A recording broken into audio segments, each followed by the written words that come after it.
All right, hey, Shalom. Shalom. All right, we're the first Jim Master Wallace Camp. Come at you again. The preachers 100% truth according to the Bible. All right, now before we get started, we want to give our praises to Yahweh, the Apostle Elder GMS. We learn the truth from and peace of mercy, so if we elect, that's doing the will of Yahweh Shema Shah to the best of their ability. All right, now the first topic I want to go into is belief. You know what I'm saying? Because hey, as we keep going, the brother he gonna get the word what it means to believe, and we're gonna get the scriptures on belief. You know, and how important it is to have belief in something, man. What's the main thing we gotta believe in? The truth. You know, as we go into it. Go ahead, bro. God, this is the word believe on the etymology online.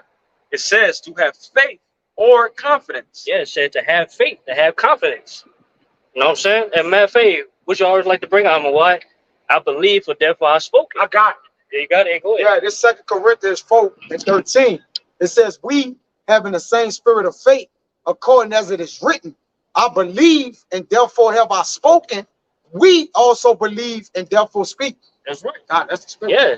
Like I say, yeah, like we come out here every weekend preaching, you know what I'm saying, the scriptures, because hey, we fully believe in it. We fully believe in the events that's gonna take place, you know, the evil events that's gonna lead up to the nuclear destruction, the destruction of America. We believe in all that. That's everything is according to the scripture. We believe in those things. That's why hey, we out here every day, like we think about these scriptures and we preaching about it. You know what I'm saying?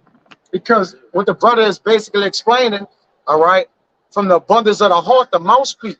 All right, and as we believe, belief dictates a man's actions.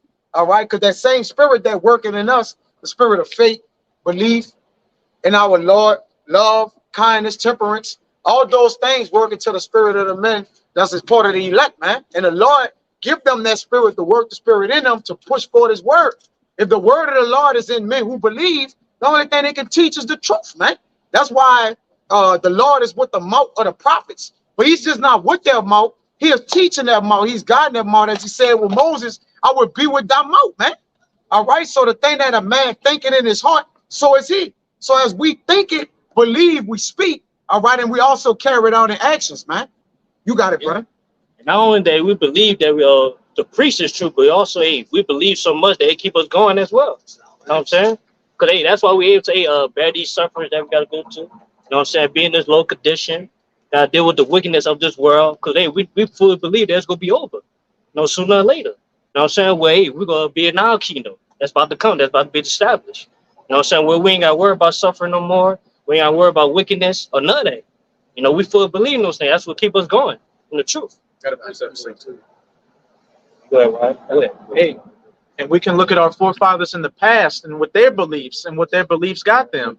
In Romans chapter 4, what does it talk about? Abraham's belief that he would have an heir and that the Most High made a covenant to him. And what happened? He had such faith in it that it took place. And we're here today, you know, under the covenant of Yahweh Bahashem Yahweh Shai, you know, being that chosen line.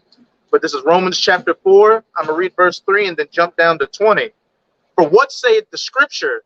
Abraham believed the Most High, and it was counted unto him for righteousness.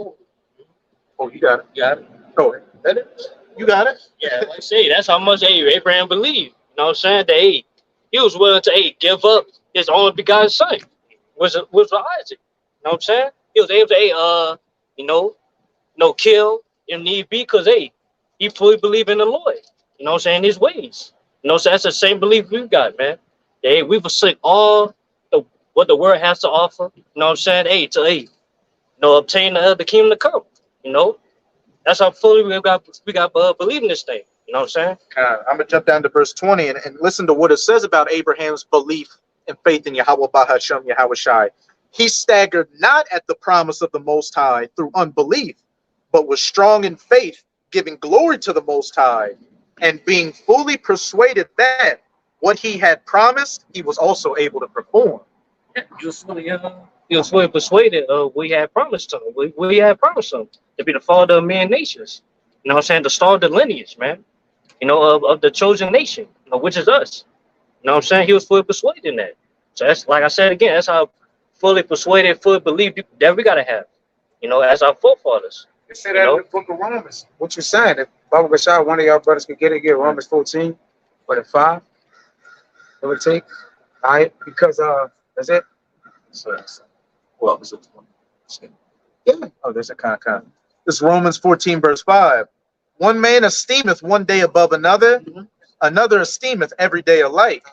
Let every man be fully persuaded in his own mind. Right. The way that we go about the Lord, all right, the Lord created the men of the Lord different, all right, but they're all in one mind, as it says in what? 1 Corinthians 1:10.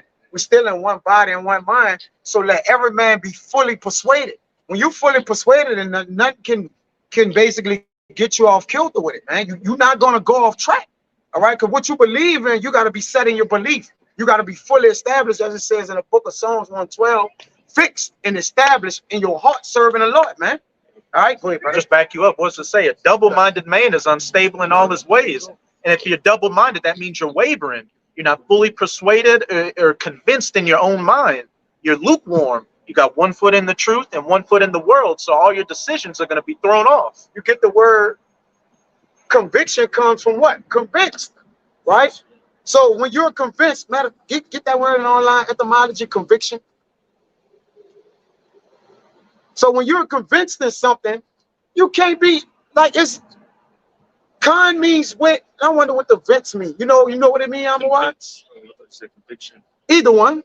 Both of them, they right, convinced. It's almost the same thing, man. They got similarities. Go ahead, brother. What's that word convince in the online etymology? It says to overcome decisively. Yeah. What? To overcome decisively. To overcome decisively. Some men are already, with their faith, the Lord gave them an insurmountable measure of faith. All right, so they know the Lord, they know the Lord exists. You got to get to the point to be like, when you start to look at the creation, you start to look at the spirit of the men, starting out with apostles and elders. You got to not just thank the Lord. You got to know, like, man, we know the Lord is living now, man. All right, that's beyond just you just being willy-nilly thinking like, okay, it might be this or might be that. Nah, you got to be decided in your heart and spirit. You got something good? Yeah, you got that. Come on, swing that. Yeah, so this is conviction. I'll give it to you once I get it. All right, conviction, like the brother said, con means with, and vincere means to conquer. To conquer. All right, so conviction means to overcome decisively, a mental state of being convinced or fully persuaded. What? It says fully persuaded. Fully persuaded. Which I just put the Romans 14, right? Conviction, convinced, they're synonymous. They're of the same word. When you get convinced, you get convicted. All right, meaning what? You fully persuaded, man. What, you got more? You got more, brother? It's the exact same. Same thing, right? You was reading, brother. That's heavy. All right, because the men of the Lord got conviction. We got drive, but with the drive, we fully persuaded that the Lord is living. He gonna make good on his word. He not gonna, like the Lord ain't late. All right, delayed don't mean deny you, because a lot of time, because the Lord word is not being fulfilled as when we want it, we believe the Lord is being delayed. But when you think about it, as I always tell brothers, we rushing the time, but we right on time. Nobody's just being like, man, we got to get up out of here. I got a brother, we right on time. We're not late. We're not too close. We're not too far back. We're right on time with the Lord, man. And when if you understand that, you'll understand your measure to be what? Be stable, man, and be like, look, it's happening as we speak, and it's not terror. It's happening, man. Go ahead, brother. Motherfucker, want the back Let it, once you get that, then y'all got it. You got it back up on cards. It says a firm belief, a belief held as proven. What did it tell you in Peter? We have a more sure word of prophecy. We don't just sort of kind of believe. We fully persuade. It says a state of being convinced one has acted in opposition to conscience. So when you're convicted, you're watching videos, you start to believe, and you're still a nigga, you're going to be convicted in your mind. Like, man, I got to stop doing this, man. I'm supposed to be on the highways and hedges. I'm not supposed to be a keyboard warrior. I'm supposed to be out there with them. We all got convicted. That's why we all out here. We're convicted in our mind. Like, man, I can't just hear this truth and do nothing. Yeah, that's about fully believing. Like, we feel like if we didn't come out, hey, we will be destroyed. You know what I'm saying? Because, hey, as Paul said it, hey, woe to me, I preach not the gospel. Yeah, believe, like you say, conviction, it brings that admission of guilt, but then you conquer your guilt by what? Righting that wrong. That's how we are overcoming, man.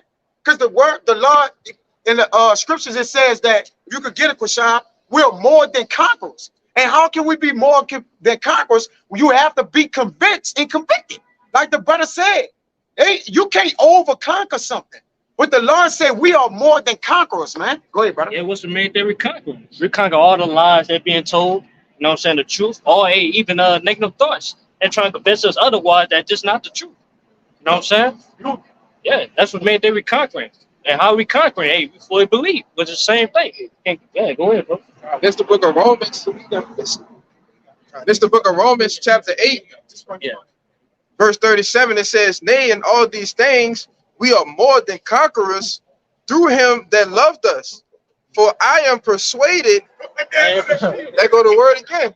Yeah, fully persuaded. Go ahead. Huh? You want to say something on Like I it? said, we conquer, we fully persuaded. That's no, we can't even break that down right there. It said it's, you know what I'm saying?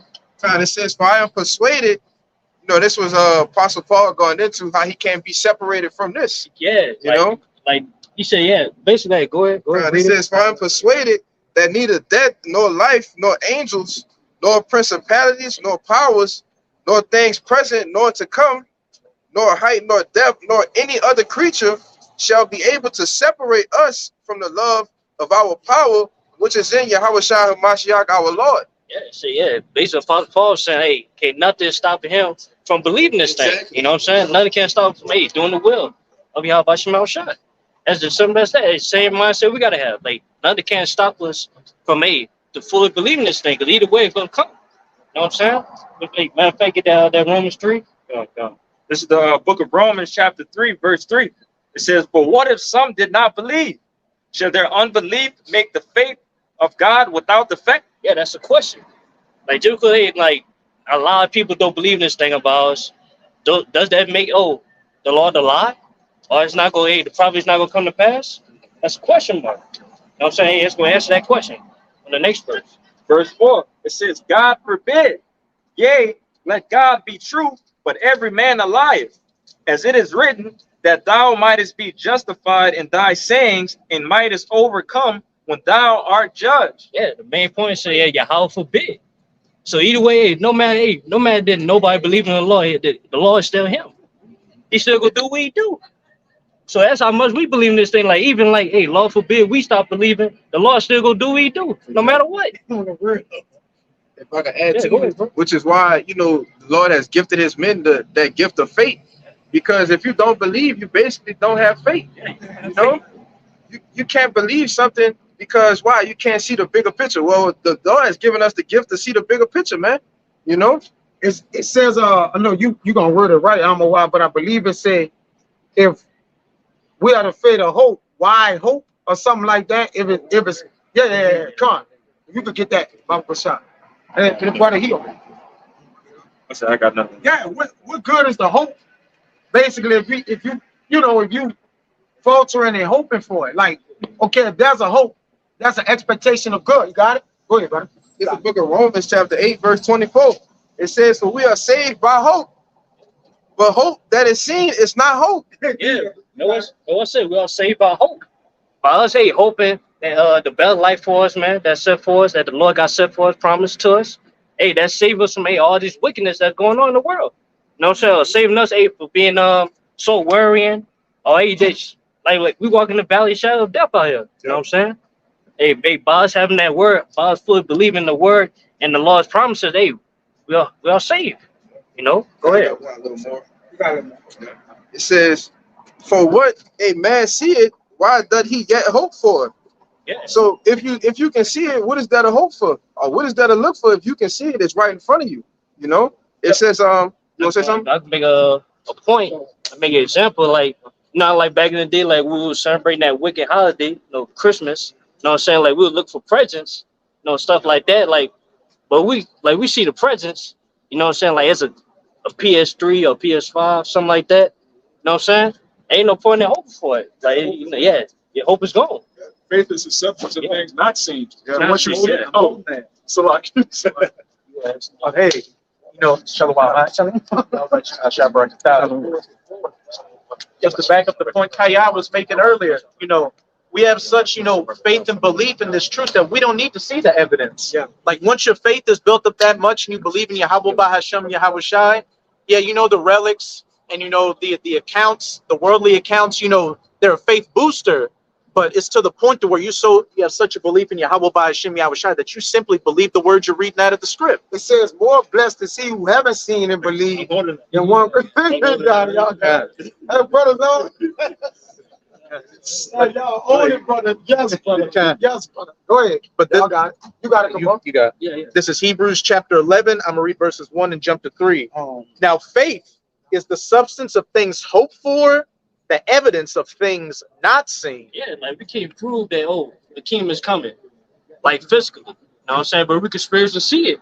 It's coming. You know what I'm saying? That's what that faith is. Like we believe in something that, you know, that's out of the ordinary. Like that seems that never gonna happen to a lot of people. You know If I could add to you, like I said, and that's the gift that was given to the prophets, of the men that believe in Yahweh Shem Yahweh Shai. We have that gift to see this, man. You know, even us imagining it, you know, it's definitely beyond that, but we can still get a glimpse of understanding what it's like to be away from this shithole. Because we know this is the bottom. We can only imagine what the top is like, man. God. Verse 3. I just read verse 6 too. I'm going to jump. Yeah. Through faith, we understand that the worlds were framed by the word of the Most High, so that things which are seen were not made of things which do appear. Hey, we even have faith that the Lord framed the world by his word, which is Yahweh Shai. That's faith, because most people like God said it and it came to pass. We like, no, the Lord gave his word to his son, and with the help of the angels, they created the earth, right? So that we even have the faith that the word was framed through Yahweh Shai, man. All right, not what? The Lord. The Lord gave the word, and then what? It was made by who? Yahweh Shai and angels, man. That's faith. And also, that's belief. Go ahead, brother. And also, I would say, yeah, we believe, hey, we'll say he was a dark-skinned man. Yep. A lot of people, yeah, because a lot of people think, oh, it's so-called a white power just made the world. You know what I'm saying? No, that's not the case. You know, that's not the case, man. God. And that's, again, you know, where it said, so that things which are seen were not made of things which do appear. We have faith to not believe in Esau's science. The earth wasn't millions of billions of years old. There was no big bang, or you know, a meteor hit the earth and killed off all the dinosaurs. We know that, hey, according to Yahweh Bahashem Yahweh Shai, that's not how things played out. But I'm gonna jump to verse 6. But without faith, it is impossible to please him. For he that cometh to the Most High must believe that he is, and that he is a rewarder of them that diligently seek him. Yeah, it's you right there. Like, well, I'll have fully believing, you know, in this thing of ours, then yeah, you're not gonna go on, you're not gonna make it. You know what I'm saying? You're not gonna please the Lord, because the only way to please the Lord, you gotta fully believe in him. You know, you gotta fully believe that he is. Yeah, Oh yeah. Okay. This is the book of St. John, chapter 20, verse 29, getting straight to the point. And it says, Yahweh Shai said unto him, now this is red letters, Yahweh Shai speaking. It says, Thomas, because thou hast seen me, thou hast believed. Blessed are they that have not seen and yet have believed. Yeah, but it's easy to believe in something when you see it. You know, it's easy. Yeah, you believe because you saw it. But it's a whole different meaning, like when you believe it, but you're not seeing it. You have not seen it.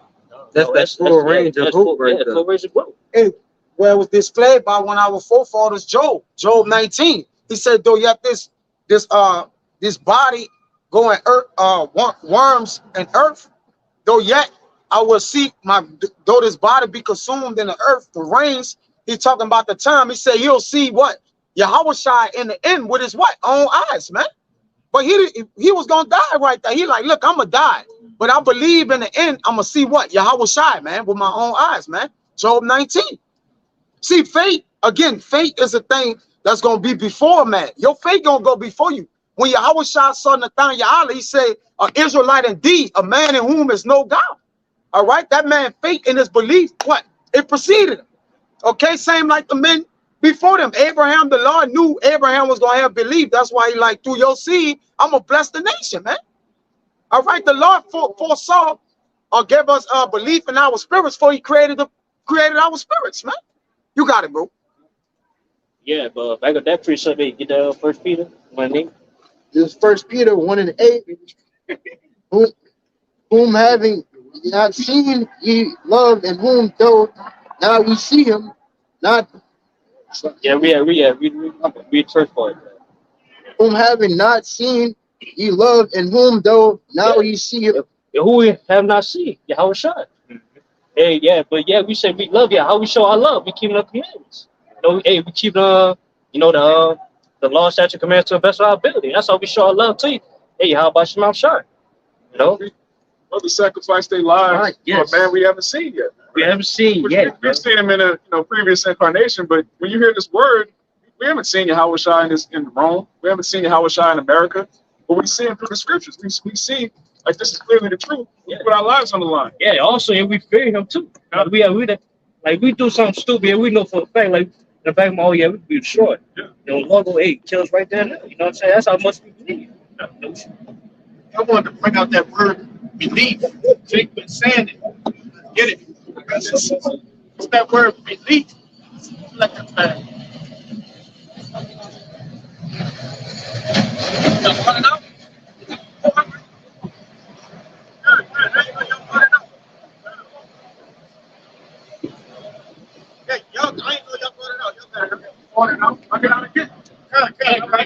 This belief in the online etymology, and it goes into confidence reposed in a person or thing.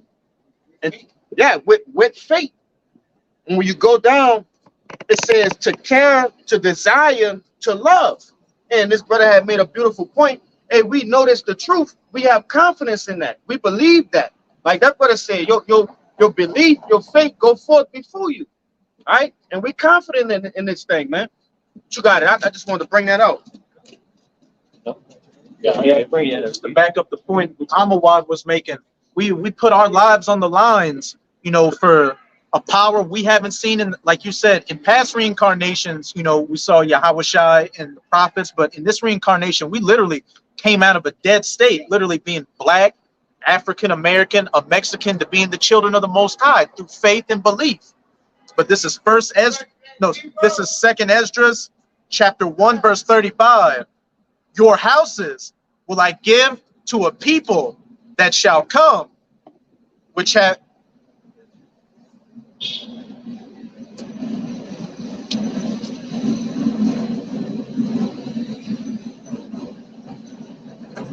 I got it. Second Esdras 1:35. Yeah. This is Second Esdras chapter 1, verse 35.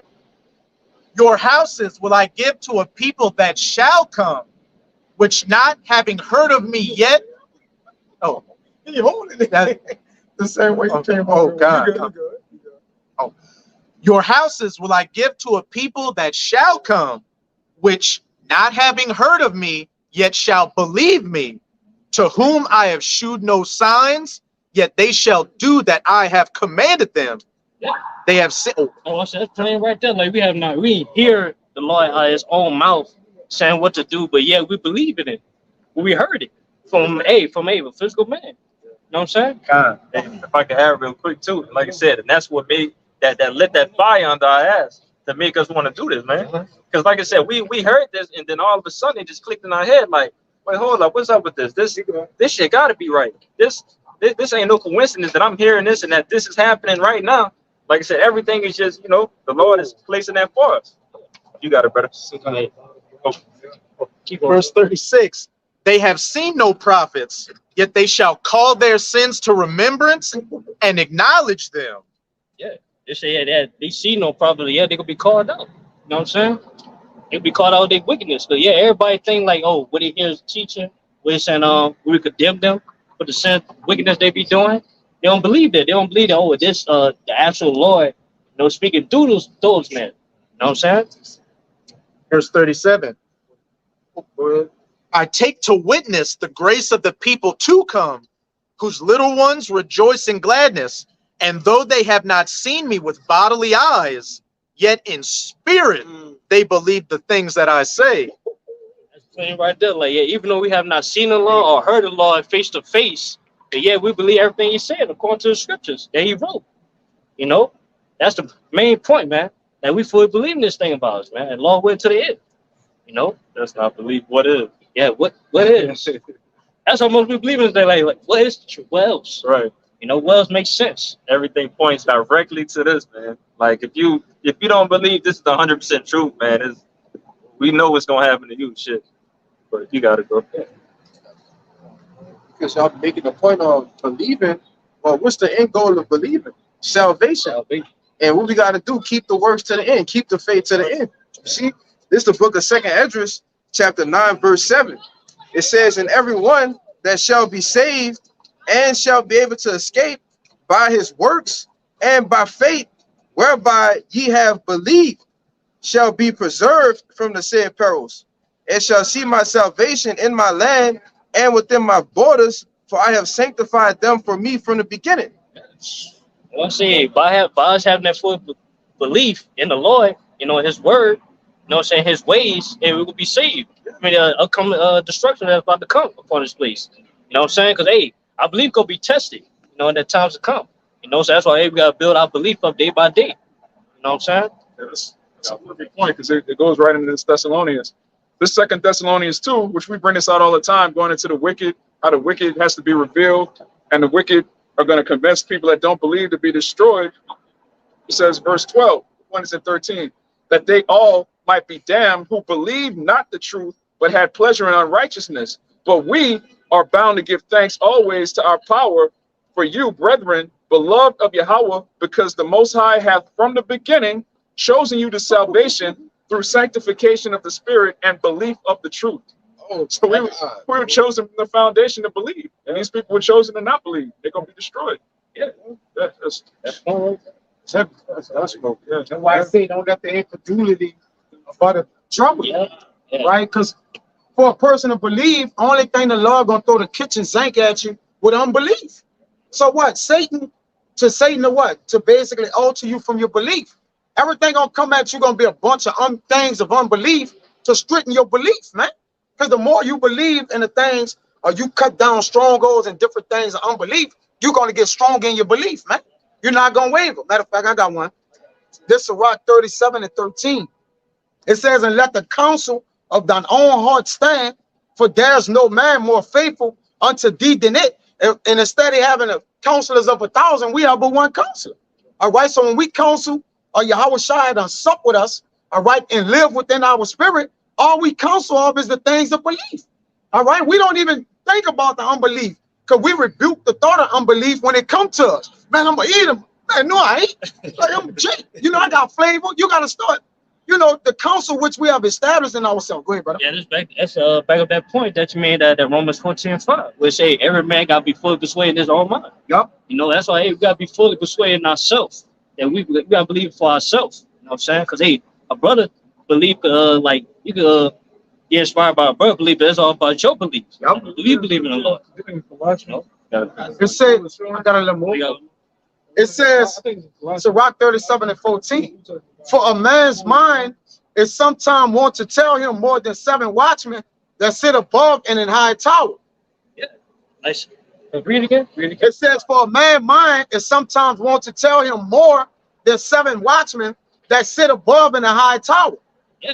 Yeah, your mind, like you fully believe in the truth, it's gonna scriptures gonna pop up in your mind to keep you going, to keep you motivated. You know what I'm saying? It also means, you know, a man's mind wanders, all right? And it goes all over the place, right? Because the watchman, you can't watch in one direction. You got to watch everywhere. So a man's mind want to tell him to go and do everything. But it says this in the next verse. You got it. And above all this, pray to the Most High that he would direct thy way in truth. Yeah, like we have a whole lot of thoughts, man, that come upon our mind. You know what I'm saying? Like negative thoughts. You know what I'm saying? Mostly negative thoughts because we in this flesh. You know what I'm saying? But yeah, hey, we got to pray to the Lord. Hey, he gives us that positive thoughts, man, which, hey, the scriptures, man, the motivation that we need to keep going. It's true. And when we pray to the Lord to direct our way in truth, you got to pray that the Lord order your steps, man, right? Jeremiah 10 and 23. Good. You got oh, it's gone. Bring it out. This is Sirach 2 and 6. Believe in him and he will help thee. Order thy way right and trust in him. Yeah, that's right on time. Like he said, yeah, believe in the Lord. He's gonna help you. Hey, do it all. You know, that's just simple and plain. Like all we gotta do is fully believe in the Lord. You know what I'm saying? That He is. And yeah, He gonna help us in certain situations that we is. You know what I'm saying? He gonna get us out of it. You know what I'm saying? It says, all that have belief in Him purify themselves. Just believing in Yahushua in and of itself purifies you. Believing in His resurrection, believing in His blood, that belief causes you to order your steps aright. You can't fully believe in Yahushua and be a wicked ass nigga. Yeah. I got something to back that what that brother just said. It's the book of Hebrews, chapter 10 and verse 22. And it reads, it says, let us draw near with a true heart in full assurance of faith, having our hearts sprinkled. Hebrews 10 and 22. No, Hebrews 6. Oh, God. We talking about it. That's what y'all talking about? Yeah, we talking about that. God. Yeah, he As a spirit. Read that again. It's Hebrews 10 and 22, and it reads, let us draw near with a true heart and full assurance of faith, having our hearts sprinkled from an evil conscience and our bodies washed with pure water. It says, let us hold fast the profession of our faith without wavering.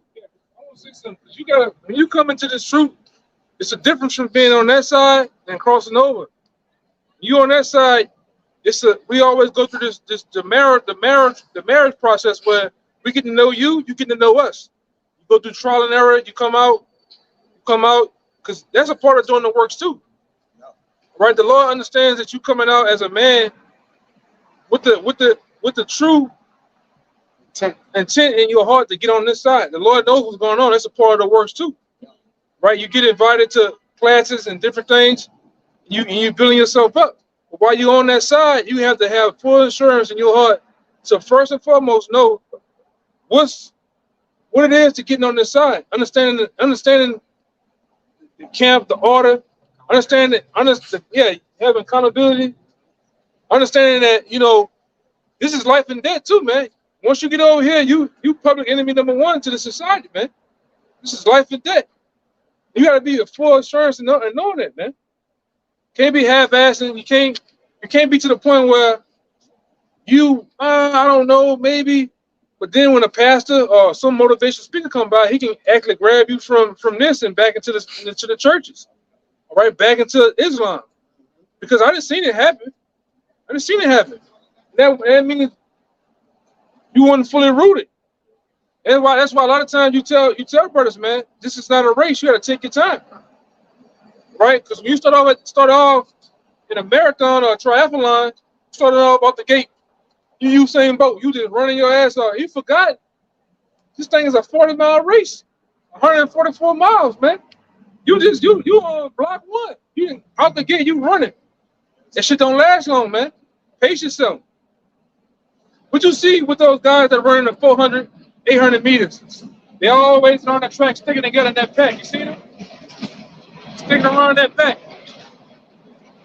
What happens on that lap? We're in the last lap.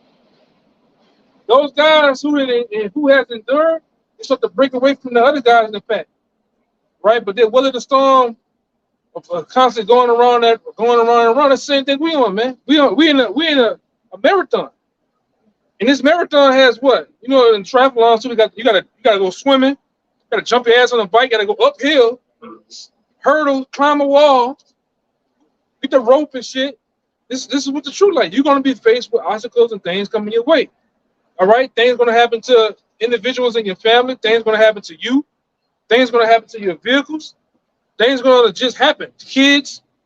But what are you gonna do when those things happen? Because the Lord might do something to rock your fate.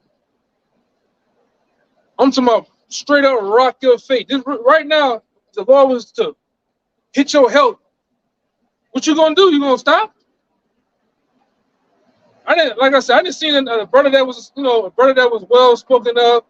Elder, his name was Priest Bun Lawyer. That man preached until his heart stopped, brother. You know. We just had another brother just pass away, a week or two ago. That brother preached to the end. But make sure you make sure this is for you, man. Make sure this truth is for you, wholeheartedly. I don't know. Maybe I want to go try my luck with the stock. I want to be the next Warren Buffett. You know, hey, if that's your thing, go do it. Don't sit over here and waste time. You wasting time, man. Cause we over here, I know what I want to do. I know what I want to do every Saturday. I know what I want to do week in and week out. All right, but go ahead. Yeah. Like in that Hebrews 10 and 23, it reads, "Let us hold fast the profession of our faith without wavering, for he is faithful that hath promised." Yeah, I say, let us hold that belief. You gotta hold on to it. You gotta build it up. You know what I'm saying? Hey, we're gonna be tested like never before in times to come. You know, that's gonna test our belief, even more. Yeah. So I said, hold fast to that which thou hast. What do we have? We have belief. Yeah, belief. Hold fast to your beliefs. That means hold on tight to it. This is 1 Corinthians chapter 15, verse 58. It says, "Therefore, my beloved brethren, be ye steadfast, unmovable, always abounding in the work of the Lord, for as much as ye know that your labor is not in vain of the Lord." Come on. Yeah, that's all. Hey, we fully believe that the work we putting in, according to righteousness, according to the scriptures, man. Hey, it's not going in vain. We'll give a reward. You know what I'm saying? That's what pushes us to come out here every weekend. And preach His word. Hey, we're gonna be rewarded. We're gonna get crowned. No salvation. And if I could back you up, like I said, one of the key words in this precept was being steadfast and unmovable, man. Okay? Nothing is supposed to be able to knock us off our path. Like the elder was just going into, yeah, the Lord might come down and smack you on top of your head with some shit, but at the end of the day, is you gonna fold? Is that gonna be the end of you? Or are you gonna be unmovable? Your woman, it's me to the word. It's me, the baby, the word. What you gonna do? I done seen it happen. Stand on it. Look, Tyrone, I'm tired. You're always gone every weekend. You don't ever have time for me. I got my bags packed. It's either me or the word. Shit, what? I'll help you put in the cup. That's in the cup. Yeah, I just want one Saturday. Yeah. We don't never fucking go nowhere. Want to go to the movies? What day you want to go to the movies? I want to move only on a Saturday though. Like, come on, man, we got Sunday. We can go anything. Monday. I gotta go right this It's time. Saturday. It's a demon though, man. No, and like I always say, you brothers out there, you can't bend, bro. You gotta stand on business. You gotta stand on the principles of this word, man. All right. Hey, look, that's not a good time for me, but you ain't gonna be on no gorilla shit. But hey, maybe we can try to pick a time on a Sunday. Well, no, that's not good. Well, hey, we just can't do nothing then. Right? You gotta stand on your word, because when you bend, you can never go back. Yeah, Once that woman see that I'm gonna see if this nigga really believe what he believe in, and you bend and you go to this, hey bro, I ain't feeling too good. You get a whole, Jake get in a whole act. Jake get put on that Lil Wayne voice, that froggy Lil Wayne voice. I ain't feeling too good today. Yeah, brother. Yeah. I'm gonna miss you today though. But Shalom, I'm gonna see you brothers next weekend. Yeah, you ready? You got the phone. You in the show. You in the show eating popcorn. But then you put the phone on. Y'all about smoke shot. We cussing the nigga out. You on the block. But she over there like, this nigga done. These are the benefits, like the brother saying, the belief. If a man believes so strong, it'll cause a man who don't believe to believe. Like his belief is so damn strong. Whatever it is he believing in, like I want some of that. It'll rub off. Like it'll start to become contagious. It'll be like, damn, gotta believe so hard. Like, man, what's your belief about? Yeah. Like, what's so strong there? Like the connection there for you to just be like going the way you go about it, man, and never wavering or bending. You got it. And then your woman get to the point. She believe. If she believe all your shit, like you ain't getting the move, man. I believe. Oh yeah, believe slavery. It's coming. I believe it. Yeah. You got to get ready for slavery. See, the only thing he believes right now is that Long Island tea that he drunk, man. Yeah. You know?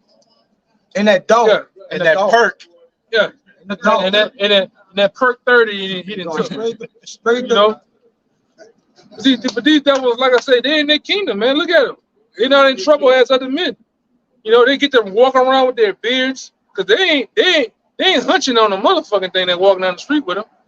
All right? They just walking down the street with some women, man. All right, but they're in their kingdom. You know?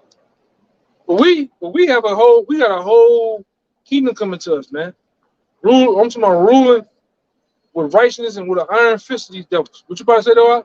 I'm gonna say, hey, just backing up what the brother Kaya said, belief is a form of power that the Lord have given us, because the world is coming at you with all its of its beliefs, and it's really a battle of beliefs. You see, this is, you know, the scriptures are facts unto us. To other people, it's opinions. All right, but that just strengthens us to what? To combat every single day. And there's something to add to you too, because me and the other Zahab, the brother that came out here last week, the elder, we were talking on the side like for each and last one of you brothers, man, the Lord put the spirit of each and last one of our spirits, even my spirit, he put the spirit of certain men down here for a reason to run it, because he know how the people here is. So if brothers are raw, brothers are the way it is, that spirit is here for a reason to conduct the Lord's business, man. All right. So you gotta do the stand at home. You gotta stand on business, because your personal business ain't my business. You gotta stand on business at home. All right, at work. You know, even with yourself, eating the right. You know, because you can't be like the situation we had. Hey brother, let's pinking that meat. Jake still eat the meat. You know what I'm saying? You know, Jake eating the mystery meat and shit. You gotta stand on business, brother. Like you can't be sitting at home. You gotta keep the law, touch commandments. The dietary laws don't stop once that camera go off, man. Because the Lord is watching you. That's another thing Jake forget. Jake forget that the Lord is watching you through the angels, man. He see you up. He even know your thoughts, man. You up there like Martin with the pork chop. Coming back up and shit, the Lord, he thinking about eating pork, man. You know what I'm saying? Jay got the mashed potatoes with the brown gravy, the corn. All right. Hey, man. What you doing? Huh? Shrimp grits. Shrimp grits and shit, man. Yeah. Hey, you gotta believe in this, man. It's a reason why the Lord set this whole thing up the way he did, man. It's a reason why this man standing on the side you. It's a reason why he's standing on the side you, and so on and so forth. That's why we're here. We're literally here to get each other on them chariots, man. You got to get me on the chariot, I got to get him on the chariot. Same thing for him. You are accountable for yourself, and you are your brother's keeper, man. You know? Go ahead, you had it, right?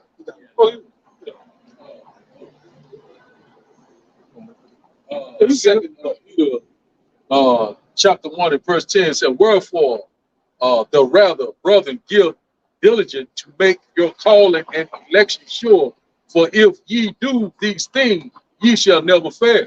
So one thing about it is that, you trust and believe in the Lord. You got to worry about nothing. The Lord is already overcome. You shall overcome. All we got to do is constantly walk in the path of righteousness. Trust and lean on the Lord. Put your total trust in him. Get 1 Corinthians 10 and 13. You can put it back on. But that goes with what he's saying, man. It's already been worked out in the spirit. You just gotta go through the trial and the test and finishing it, man. Trust the process. Trust the process. That's why, like we always say, the reason why the lion is the lion, because the lion loves the process of going through with the hunt. Getting hungry, hiding in the bushes, finding a weakling, chasing them, grabbing them, Slapping them around, choking them out, and then you get the meat. He don't never want to get some shit that's already wounded, already dead. It's over with. But it's the process, man. You gotta go through the process, and the process for us is what? Catching hell, going through the the things in order to building yourself up and actually what they call it, used to make statues, how they chiseling yourself into a man of the Lord, man. With that steel. Right. But hold on, let that shit go by. She ain't gonna be able to hear.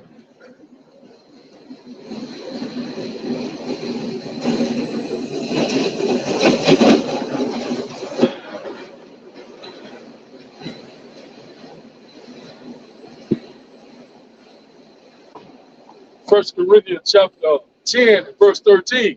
There has no temptation taken you but such as is common to man, but the Almighty is faithful, who will not suffer you to be tempted above that ye are able, but will with the temptation also make a way to escape, that ye may be able to bear it.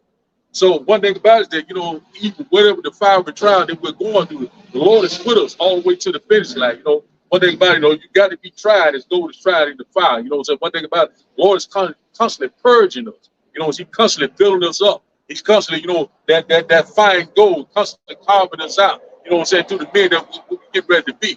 You know what I'm saying? Yahshua, the prince of the power. You know, hey, the Lord's getting ready, you know, do a mighty work. So all we got to do is trust the process, just like the elder said. You know what I'm saying? Trust and believe in Yahweh, you know, and one thing about it is that, you know what I'm saying, it's a routine thing.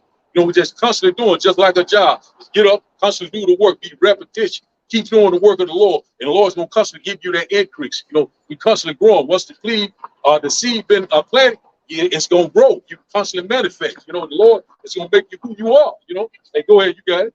Yeah, That's a beautiful point, because the Lord, He's in a constant process of purging us. One of those things He's purging out of us is loving this world. So so-called hardships come on you, so-called so-called bad luck, which there's no such thing. But things happen. The Lord is taking you out of the world, man. Our people, you know, you find out you're Israelite, you're supposed to love the kingdom of heaven. You're supposed to want to see the end of this place. All right? You might have your car break down. You might have, you know, love the car too much. One of your children might pass. You might have loved your children too much. It's something you might have loved more than the Lord. So He took it from you. Suffer and make us believe in the word more. Because yeah, now we living through the word. You know what I'm saying? Yeah, because there's a difference when you read the precept, you act like you know it. But you live through it, is a whole different meaning of it. You know what I'm saying? Because you could feel it. Yeah, you could feel it. Yeah, go ahead. Paul say he's suffering bounds, but the word of the Lord is not bound. So even though it seems as if we're in afflictions, shackles, and the thing that kind of compresses us in, the word is still free. It's still going about, man. Because we're speaking the word, but yet we captives, we're slaves, man. So it's like we stuck, but the word of the Lord is free. Nothing can stop it, man. So like you say, just to know that word for it to go about, that makes us abound more and more. Just like the brother said, man. Tazadak. Like I think it's in Thessalonians 3, he said that the word of the Lord may have free course. The word of the Lord is free flowing. It has to have free course, man. You know, we must abound by it. You know, it don't bound by us, you know. But it is what it is. Like, you go ahead.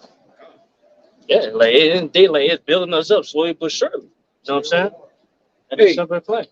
Like a one thing I tell these brothers down here, if you every 6 months on a video, all right, you need to be doing, that's what the scripture say, examine thyself. You should be going back and doing an examination. You go back 6 months and watch one of these videos of you on the side or you find a video, you should see a different person every time. You should look there, you should even look different. All right, your vocabulary, the things that you utter, the way you think, even down to the dinners and the lunches you eat should be different. Should be changing, man. You shouldn't be stagnant. You shouldn't be, because you can't be stagnant in the truth. You gotta be growing somewhere, whether it's through the scriptures or just as a man in general, having more accountability. All right, more what it is, more accountability, more discipline, being more responsible, man. Being more, really kind to your brother, because this truth ain't anything about being stingy either, man. Well, this brother constantly buying me meals. Fuck it, I'm gonna let him keep buying them. You playing the brother like a. Hey man, buy the brother a meal too. Hey brother, you need gas money? The brother riding with you. Hey, brother, you need gas money? Hey, brother, you hungry? You know, be thoughtful of a brother. This ain't the bowling alley or the barbershop, man. What these niggas go to. This is more. We think of each other, man. All right. Yeah, if I can add to you, that should be one of the most natural things to come by, man. Being brotherly. Yeah, man. Hey, we've been around some guys that just pure niggas, man. You know, I just seen Jake with a wide thing full of money. But we trying to get into a spot where, hey, brother, you put in 20, we're gonna all put 20 in just to get this boot and some food. I got $5. Yeah, make it, brother. Come see the money. Hey, brother, see the money. I'd rather, if I had to do something with that money, I'd break that 20 for my brother. Fuck it, I'm gonna get it. I go ask one of these niggas in the world for 20. You know what I'm saying? But for the brotherhood, hey man, fuck, I'm gonna break it. But Jake not thoughtful of their brother, man. You gotta treat a brother as yourself, man. And you gotta really hold fast to treating every man like Yahweh Shai. Hey, this brother Yahweh Shai, I'm gonna watch how I talk to him. I'm gonna watch how I deal with him. I'm gonna deal with him upright. I ain't gonna tell you, hey brother, I'm gonna pick you up for 3 from work. Yeah, I'm about to pull up on you. But I'm on the other side of town though. I'm just telling you I'm gonna pull up on you. And I'm on the other side of town. You don't do no shit like that, man. You talking to the brothers crazy and shit. And then when the brothers pull you up about it, you mad. I want to put my resignation in and I want to transfer. What are you talking about, man? What you talking about, man? Yeah, laying hands. If you're a nigga in one camp, if you go to another camp, you're still gonna be a nigga, man. You ain't feeling. Yeah. You're just a nigga in a different place, but you still that nigga. Like you a nigga. And like I say, we done seen guys over and over. Yeah, every other city I go, you're a nigga. You know, you got a lot of niggas got nigga tendencies, man. Your whole thing is you dealing with a brother as if you about to stick him up, like it's a robbery. Or you dealing with niggas? You dealing with niggas on the street corner, man. We don't deal like that. You know? I'm gonna, like I said, by all means, hey brother, can you bring me up the street right here? No, I'm gonna bring you where you gotta go at to make sure you're safe. I'm gonna take an account. I'm gonna go all the way the whole mile, man. And if I got a problem with a brother, I'm gonna deal with him in the context of Matthew 18. The truth tell us how to deal when it comes to brothers, man. It's best to be straightforward. It's best to go through the straight way of being, because you got certain dudes, you know, I look at, in particular, the guy I work for, you know, he's not straightforward. Before he tell you something straightforward, he's gonna look around, but I don't know. But he's gonna get somebody else to do the dirty work. He's not a man. You gotta look at him. You gotta look at a man in his eyes, man, and say what it is, man. You know, you gotta ask the brother, really. You should be in the business of asking the brother. Hey, brother, what you meant by that? Hey, brother, what? Because maybe it wasn't like that. Maybe it came out the wrong way. Or you give the men an opportunity to explain itself. But men don't deal right, you know. But go ahead, huh? This Proverbs 18 and 24. A man that had friends must shew himself free. Read it again. Hey, go ahead. What's going on? Proverbs 18 and 24. A man that had friends must shew himself friendly. So yeah, like if you have a friend, you know, you gotta show yourself friendly. You gotta be friendly to that friend. You know what I'm saying? So hey, the same thing, like we come to say the brotherhood, hey, you gotta show yourself as a brother. You know? Yeah. But hey, brother, if you're a man in the Lord of 144,000 and you taking a seat at the table in the supper, and we're gonna eat the lamb and drink with the Lord, man, you got to be friendly. Ain't nobody at the table unfriendly. You see what happened to Judas Iscariot, man? You can't eat the lamb of the Lord unworthily, man. Ain't no man gonna be unworthy at that table at that crowning ceremony. He was worthy. So he was what? Found friendly. Hey, I wish I said I don't call you servants, but friends, man. If you're a friend of Yahweh, you automatically friendly, right? And I tell brothers all the time, it's priceless to be a brother. Like, it's easy, brother. It's easy. Like, if you gotta try hard to be a brother, not a brother. That's natural. That's something the Lord gave you. It's natural. It ain't. You don't even gotta try. It's like this. What it is when we like, you know. Yeah, cause like, see, like you trying to be a friend with a wicked ass nigga. Yeah, you gotta do something. You gotta do something with it. You gotta go. That's a good point, right? You gotta bend your integrity, your morality. With a brother, you just be, bro. I would tell people, be asking me like, man, what's going on with you? What's up with you? They're like, how you doing? I always tell them I'm regular. They like, man, regular? You ain't good? Like, you ain't extra? Like, brother, I'm just regular. They want me to be a whole bunch of something or a whole lot less. Like, nigga, you ain't wicked, you ain't fucking these bitches, all those shoot, nigga. Like, brother, I'm just regular. Jake asked me, what is regular? Brother, I'm just normal. Sit down. Say, bro, how you normal out here? Where all this shit going? Mindset, man. But even with a brother, it should just be a normal, natural thing, man. Right? Go ahead. If I could add to you, brother, like you said, a lot of things, it don't feel good sometimes. If I'm eating some food and I got a brother next to me that's not eating, I don't feel good. Do you want something to eat? It's like, natural. It's natural, bro. I don't like eating in front of another man that I say that I love, that you're my brother. How can you? Right? Certain ways will hinder you. It'll be like, if you're a nigga, you gonna know what you're doing down bad. You're gonna be like, nah, I'm gonna eat it. Hey, but I can have that. Not nobody can't eat it. like what? Like, brother, you wasn't even eating it. But that's neither here nor there. It says, and there's a friend that's sticking closer than a brother. Because you could, like you say, you could have an early brother that's just a nigga. He's just a vexation to your spirit, man. To your bones or a family member or whoever it is. Then you can have a friend of a man of the Lord that you never met all your life, and he treats you better than your family. No, your blood kin. And he real thing, he's solid because he feel the Lord, man. Because a man that feel the Lord, he must show himself friendly. The Lord ain't say, oh, it's a possibility, maybe a little bit. Oh, well, just only when you're in the congregation of the brothers. Like, nah, you must show yourself friendly. It's a commandment from the Lord.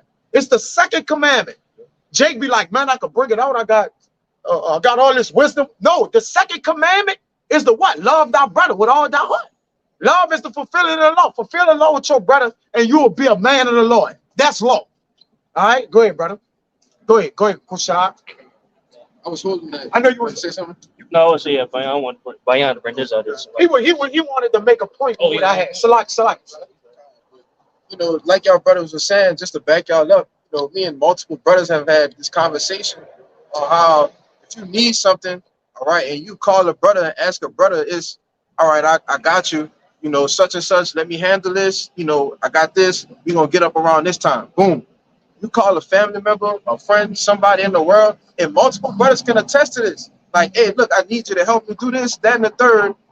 When the time comes down to you calling, phone ain't picking up, hit you back 2 days later, like, my bad, bro, I forgot. But versus when you being brotherly, when you are amongst men with the same agenda, the same mind, or one accord, and to treat each other as, you know, you would treat yourself, is what the brother was alluding to, which Yahushua said.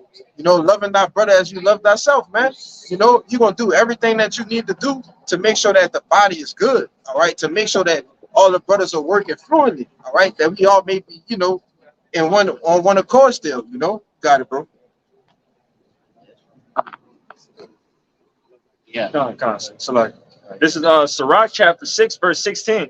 It says, a faithful friend is the medicine of life, and they that fear the Lord shall find him. Yeah, it said a faithful friend is like a medicine. It's like, hey, it keeps you in good health. You know what I'm saying? Hey, talk to a brother, you know, be around brother, hey, it's good health unto you, man. It's good for you. You know, that's why it's important, hey, to be around the brotherhood, you know, as much as you can. You know? It say, yeah, he that fear the Lord, you gonna find it. Like, you gonna find that friend that you need, that's righteous unto you. You know, if you fear the Lord. What? Verse 17 says, whoso feareth the Lord, a medicine is also a remedy. A friend is a remedy, right? Because you'll counsel with a brother, and the brother give you the right direction, and then bring healing to your spirit. You'll be like, yeah, man, like, Even though man, that's right. Like exactly what the brother said. That's a healing, man. Right? It ain't because what medicine do? It make you feel better than the current situation. You got to take medicine. The state you was in, you was infirmated. You had infirmities. But it what? Lift your spirit. So when a brother lift your spirit, that's a medicine, man. You got it, bro. Yeah, I want to make a point too. Like the brother here about that on the 1 Corinthians 10:13. Like we all going through the same experience. Going through the same experience. You know what I'm saying? The same temptations. They tell you that in 1 Peter 5:9 that the same afflictions are accomplishing your brethren that are in the world, man. So, like you say, we're a remedy to each other, man. There's no way for us to be sick. And to be sick is to be without the knowledge, wisdom of the Lord. It ain't just a sick, Jake, like my arm hurting. It gets sicker than that.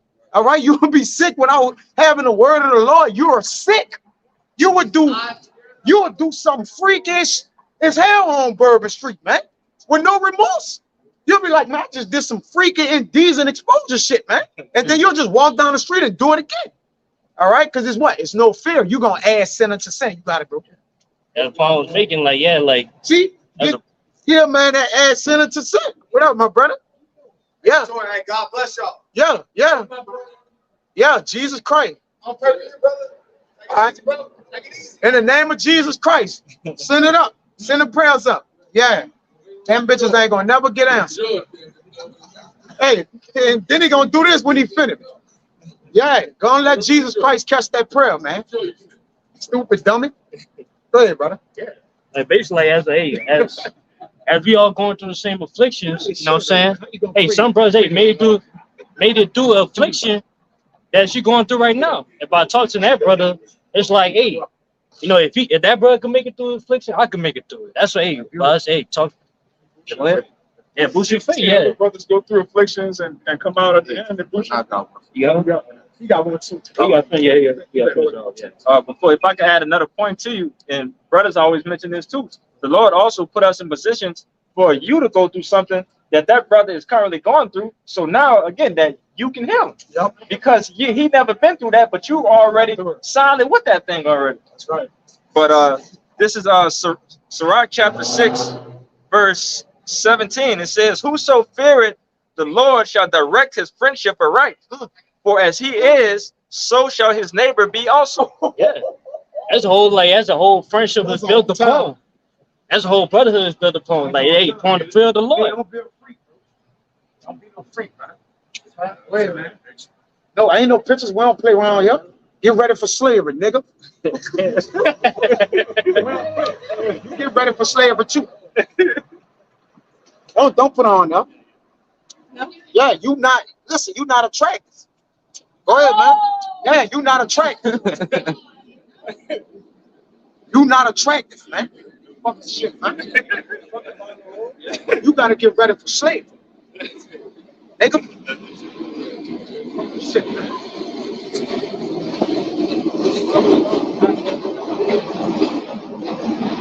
Fuck y'all looking at. Yeah, man, we ain't no fucking zoo. Like, we really serving the Lord, and they got a Mardi Gras shirt on. Mardi Gras gone. Ain't no more Mardi Gras coming either. We believe that was the last one this year. Go ahead, brother. This is Sirach chapter 6 and 17 again. It says, "Whoso feareth the Lord shall direct his friendship aright. For as he is, so shall his neighbor be also." Yeah, as I was saying earlier, like that's the brotherhood is the foundation of it. It's the fear of the Lord. It's the will of the Lord. You know, that's, hey, we building on, hey, the Lord's the Father's business. That was all about. It ain't about nothing else. You know, as long as we had that same mindset, we go direct our friendship right. Yep. No, hey, that's how friendship lasts. That's how brotherhood lasts. No, hey, we all stand on, hey, one accord according to the scriptures, man. According to the ways of the Lord. So, this is going into, building with the brotherhood and building a friendship, a bond between brothers. And this is something that you have to look out for if you're not adverse to adhere to. This is Sirach 20 and verse 1. It says, "There's a reproof that is not comely. Again, some man holdeth his tongue, and he is wise." And sometimes you talk to a brother and you wonder, you say, "Dang, man, like, what do you mean by what you say?" And you have to, take a step back and be like, he didn't beat you like that, or whatever the case may be, you know. And then it says, it is much better to reprove than to be angry secretly, and he that confesseth his fault shall be preserved from hurt. So yeah, you know, if you got something to say to your brother, get it off your chest, you know. And you know, we all men out here, you know what I'm saying? So that's all I'm saying. Kind of like, yeah, we're not supposed to come from the brotherhood, yeah, all gossiping. You know what I'm saying? Hey, if you got like something to say to a brother, or you're offended by something, hey, talk to that particular brother. Pulling You know? grudges and shit. But the point is, confessing your faults, man. You know, that has to be done. We ain't in the business of sweeping shit on the rug and everything all hunky dory and okay. Now it don't work like that, man. Okay? This Galatians 6 verse 1. Brethren, if a man be overtaken in a fault, and a lot of times we as brothers, we may be overtaken in our faults, man. Because even like you say, getting things off your chest, you got to also be willing to abstract what that brother have done to you, and you may have done something to him. So as we're basically taking each other faults, we got to be able to bear each other burdens. It says, ye which are spiritual, restore such an one in the spirit of meekness, man. So as we be spiritual, we get back to the meek, the low, or you take the low with your brother. All right, if he overtaken in a fault, you take the low. Sometimes taking the low is the best option in things, right? Even if you ain't the one that need to be, have humility. Sometimes it's like, you know what, to build that brother, keep the meekness or keep everything what? Cope steady between us. I take the low, it'll be the best way out, man. Jake, but that take humility. You gotta, you gotta have humility. It says, considering thyself, lest thou also be tempted. Boy, you got it. What's it? Consider yourself. Like, hey, like instead of focusing on trying to say, oh, you right, or you did something right in that point. Hey, make sure, hey, you gotta check on yourself too. Balance yourself. You know, that's how, hey, you know, the conversation will be, hey, you know, all right. You know what I'm saying? And I always think about this, like, you offend a brother, sometimes that make us like the brotherhood better. You know what I'm saying? Because even the like, all the brotherhood ain't gonna be all good all the time. You know, it ain't gonna be all fun. Sometimes you might offend a brother. Just ill. You know what I'm saying? Just know that brother better. Remember, you know what I'm saying? Conversation. Kindness is too. It's like a back and forth thing. So even if you get a brother to be totally considerate of you, then you'll just be totally considerate of him. It works that way, right? It's a give and take, right? That's how we sanctify each other's souls. You got to give and take. All right, it got to be back and forth. You got it. Yeah, Let's start with communication. An even exchange. Yep. Communication. Communication is an even exchange too, like the elder said, right? It's, you know, brother reaching out, telling you his faults, or speaking things unto you. Then likewise, he got to give you that right to get yours off too, man. All right, and that's what a communication is. It's an even exchange, man. All right. Don't be lackluster in it. Go ahead, Yeah, sometimes, hey, offense, hey, man, might make the brother, hey, make your friendship, you know, your relationship better with a brother. Yeah, stronger. I wish I said that. Yeah. So, it's Matthew chapter 18, verse 15. It says, moreover, if thy brethren shall trespass against thee, go and tell him his fault between thee and him alone. If he shall hear thee, thou hast gained thy brother. So that's how a lot of friendships, especially amongst men, you get stronger when there's contention. You have a argument, a fight, a disagreement, and you see how our brother handled it. He handled it like a man. Okay, I respect that. You actually get closer to a man through friction and argument sometimes. Like sometimes it go to fist. There been dudes that work, but we didn't start off on the wrong foot. You didn't cuss me out and cuss you, but fuck you. You know what I'm saying? We started all wrong. And then next thing you know, over the process of time, we were working together and we were the best friends. Yeah, man, this motherfucker cussed me out. But it started off right, but because men gonna be men, bro. You know, there's a lot of them. Even with Edomites and shit, you know, even with Edomites, shit has started all rough.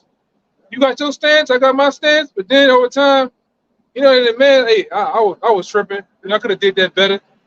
But some relationships don't start off right. You know what I'm saying? Hey, man, respect honesty. Man, respect a man that's gonna tell you what it is to your face over somebody that's gonna gossip, talk behind your back. Like that's unmanly. So sometimes two men, they'll lock horns, but you have a mutual respect that way. That's not. Hey, wait. Hey, that's the order of relations, right? We're relating something to one another. Whether it's heavy burdens, or brother ain't in the spirit right now, or whatever it may be. Like sometimes you'll just catch a brother when his spirit ain't right. It might not be directly towards you, but he may give you some aggressive energy, but it wasn't because of you. It could have been of some things happening at the house, his woman, or different things like that. And he may come off as if it's geared towards you, but it's not so. And that got to be regulated. You got to let you know. Yeah. What the fuck, bro? I'm knowing. It says, Galatians 6:2, bear ye one another's burdens, and so fulfill the law of the Mashiach Yahushua. Just like the brother said, when you go and telling me false alone, y'all bearing each other burdens, and that's how you fulfill the law. Fulfilling the law is loving your brother. What is the love of the brother? Doing what the Lord say do, according to the precepts. It's easy, brother. It's easy to be a brother. Like, it's easy, right?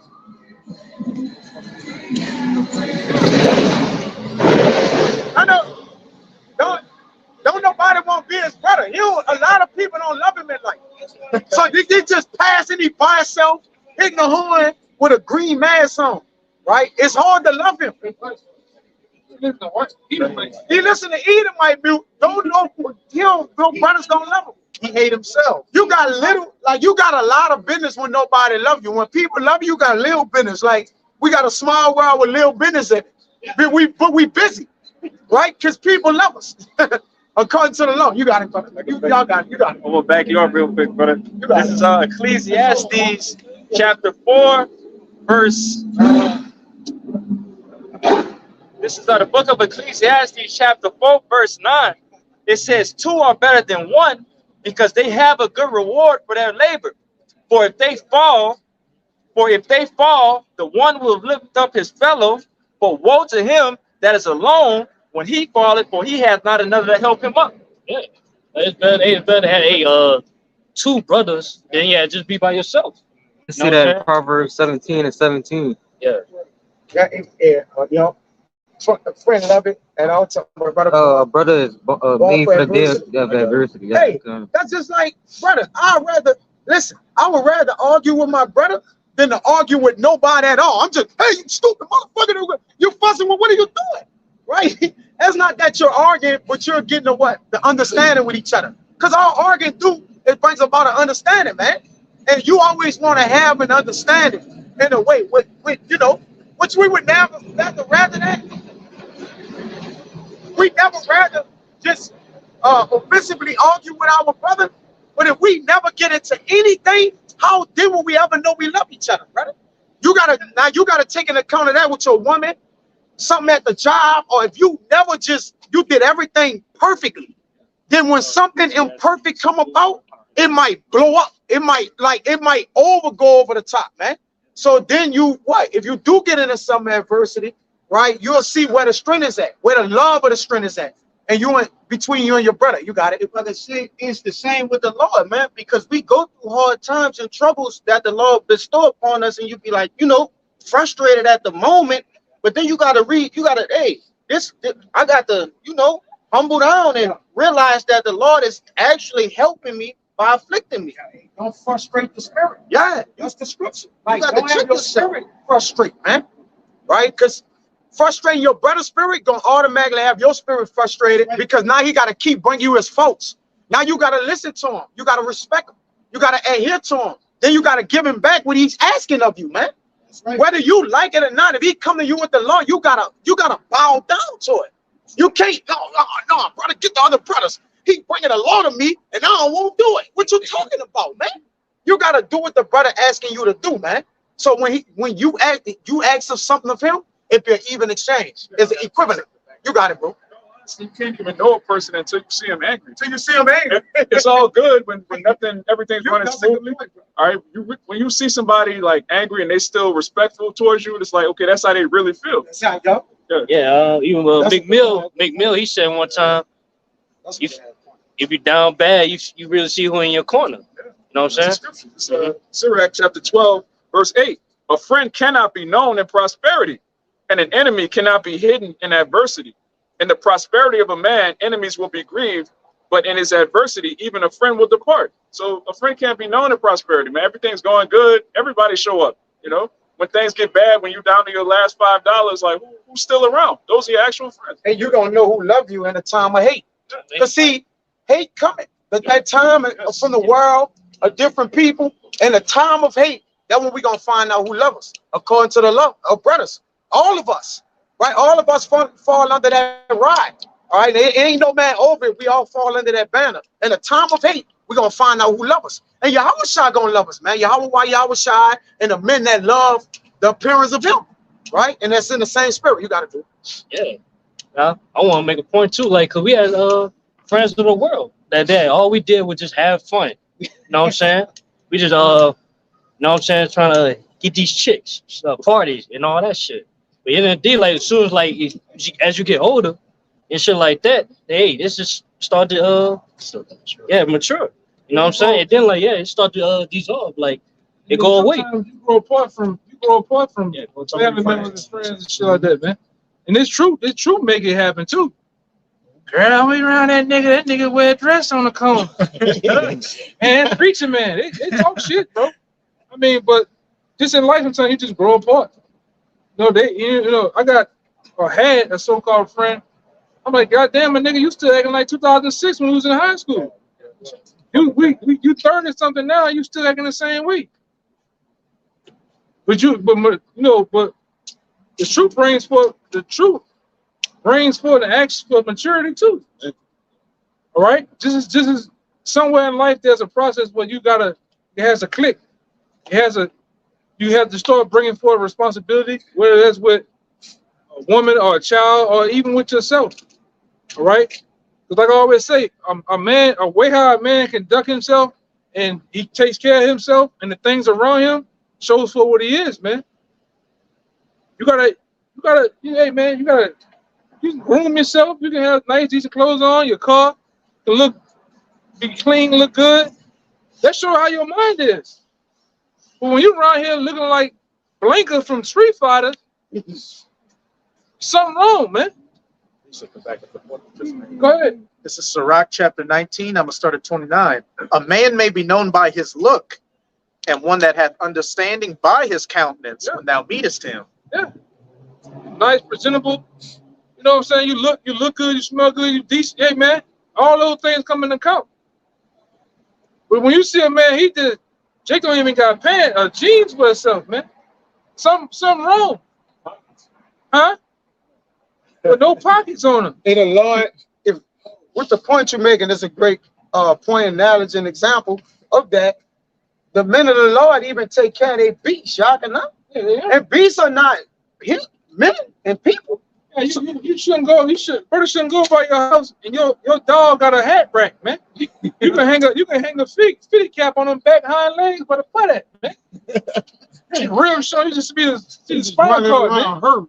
You know, so I can hear eat. Nah, man, take care of your shit, bro. If you take care of beasts, how much more yourself as a man? Like men don't have dominion over the beasts.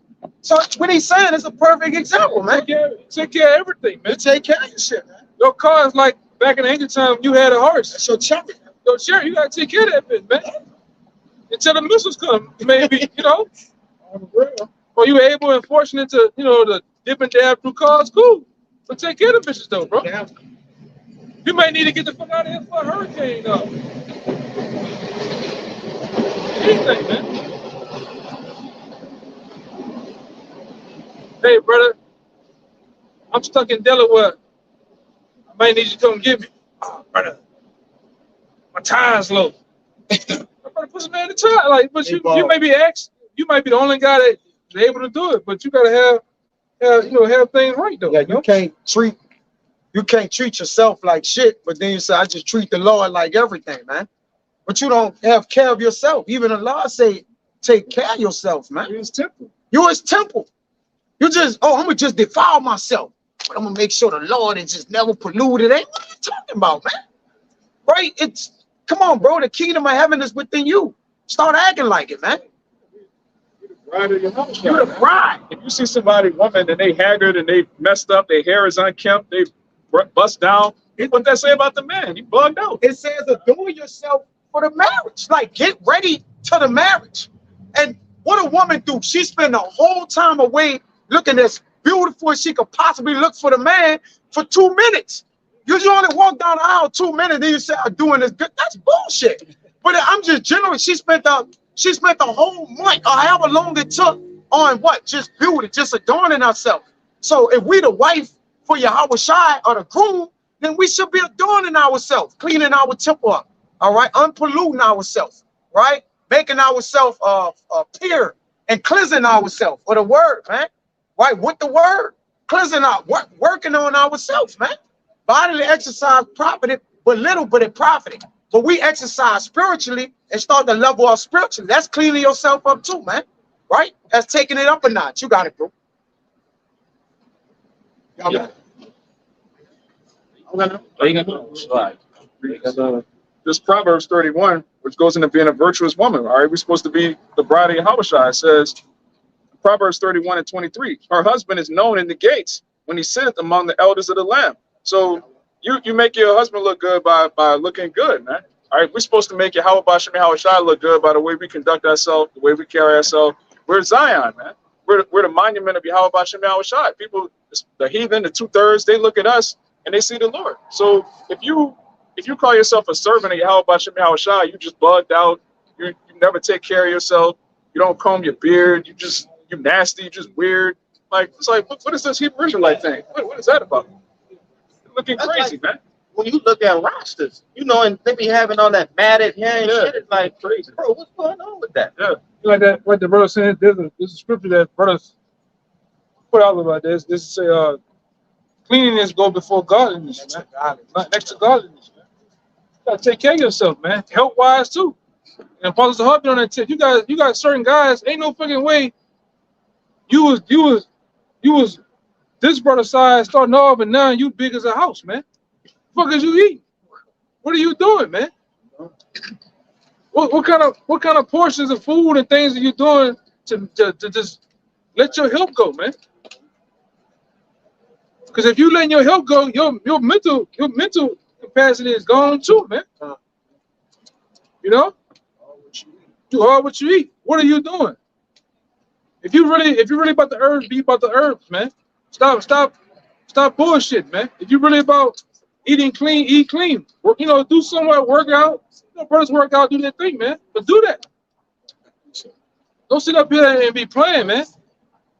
You eating fast food all goddamn day.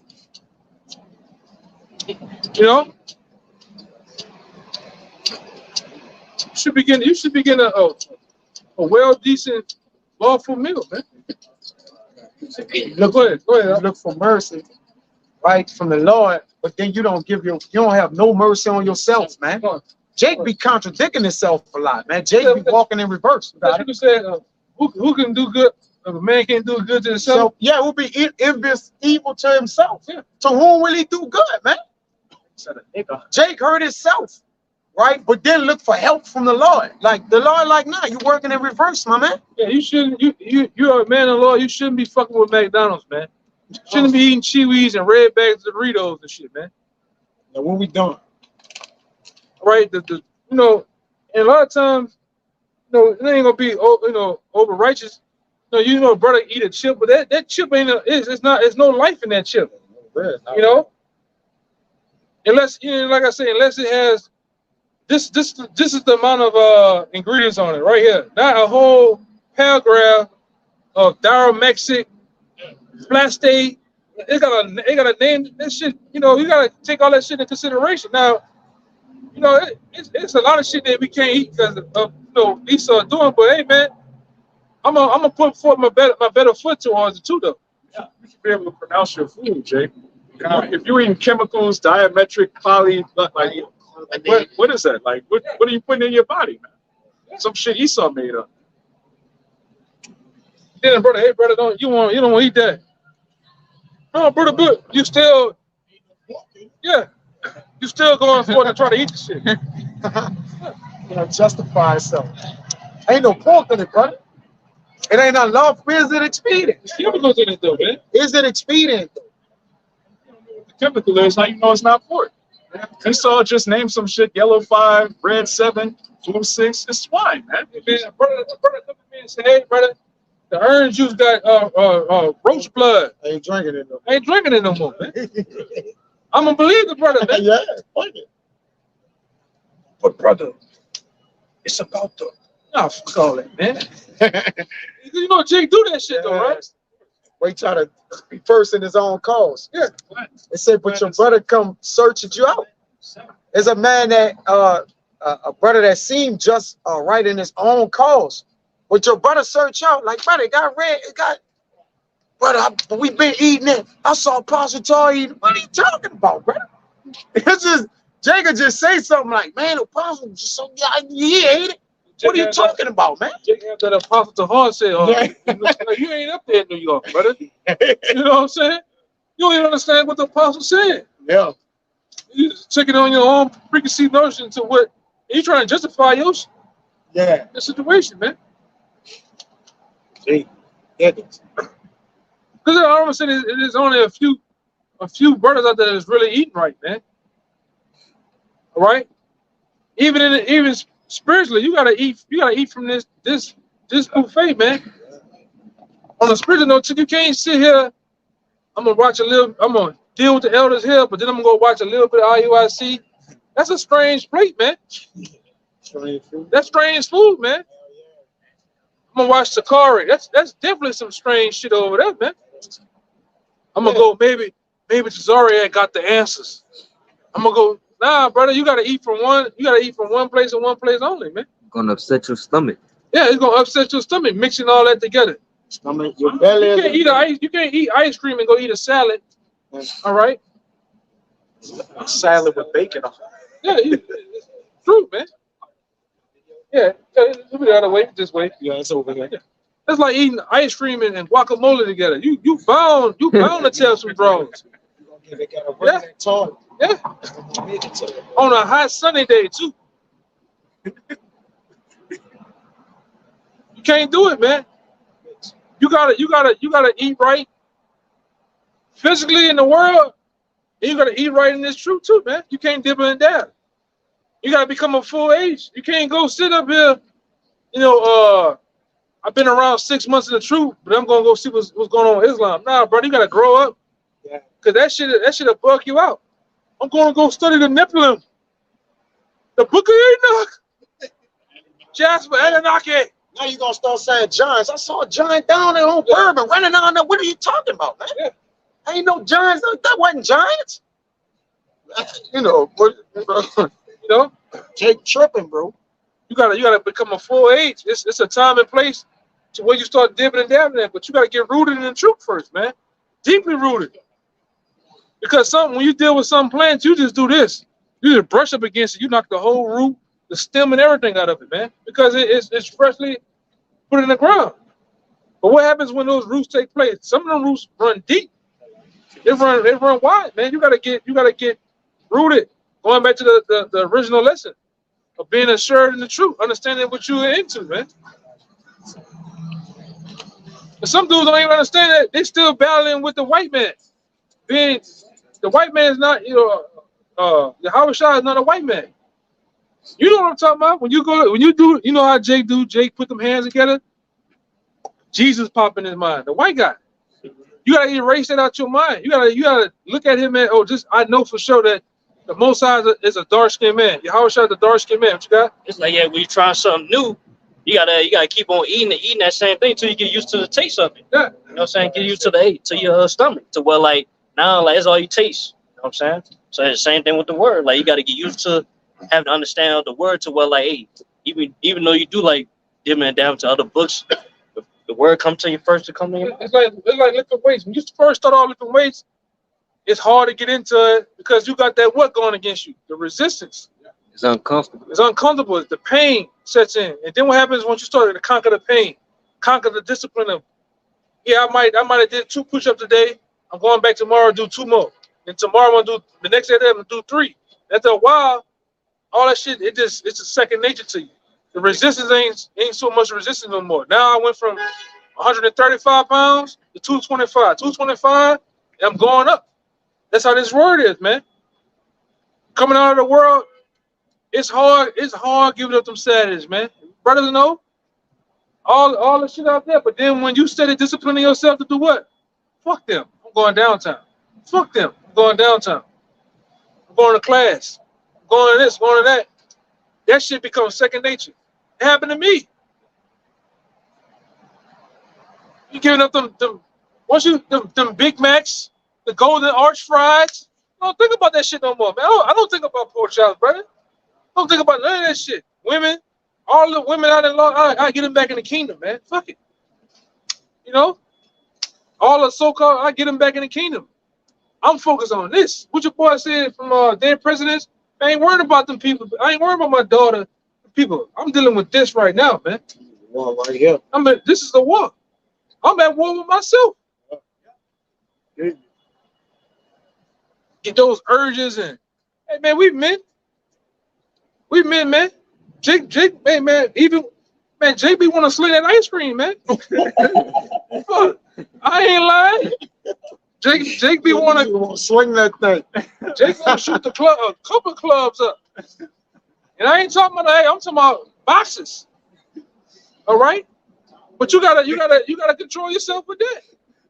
You know, it's a time and place for that, man. But you gotta it's the discipline. No, but go ahead. Got something.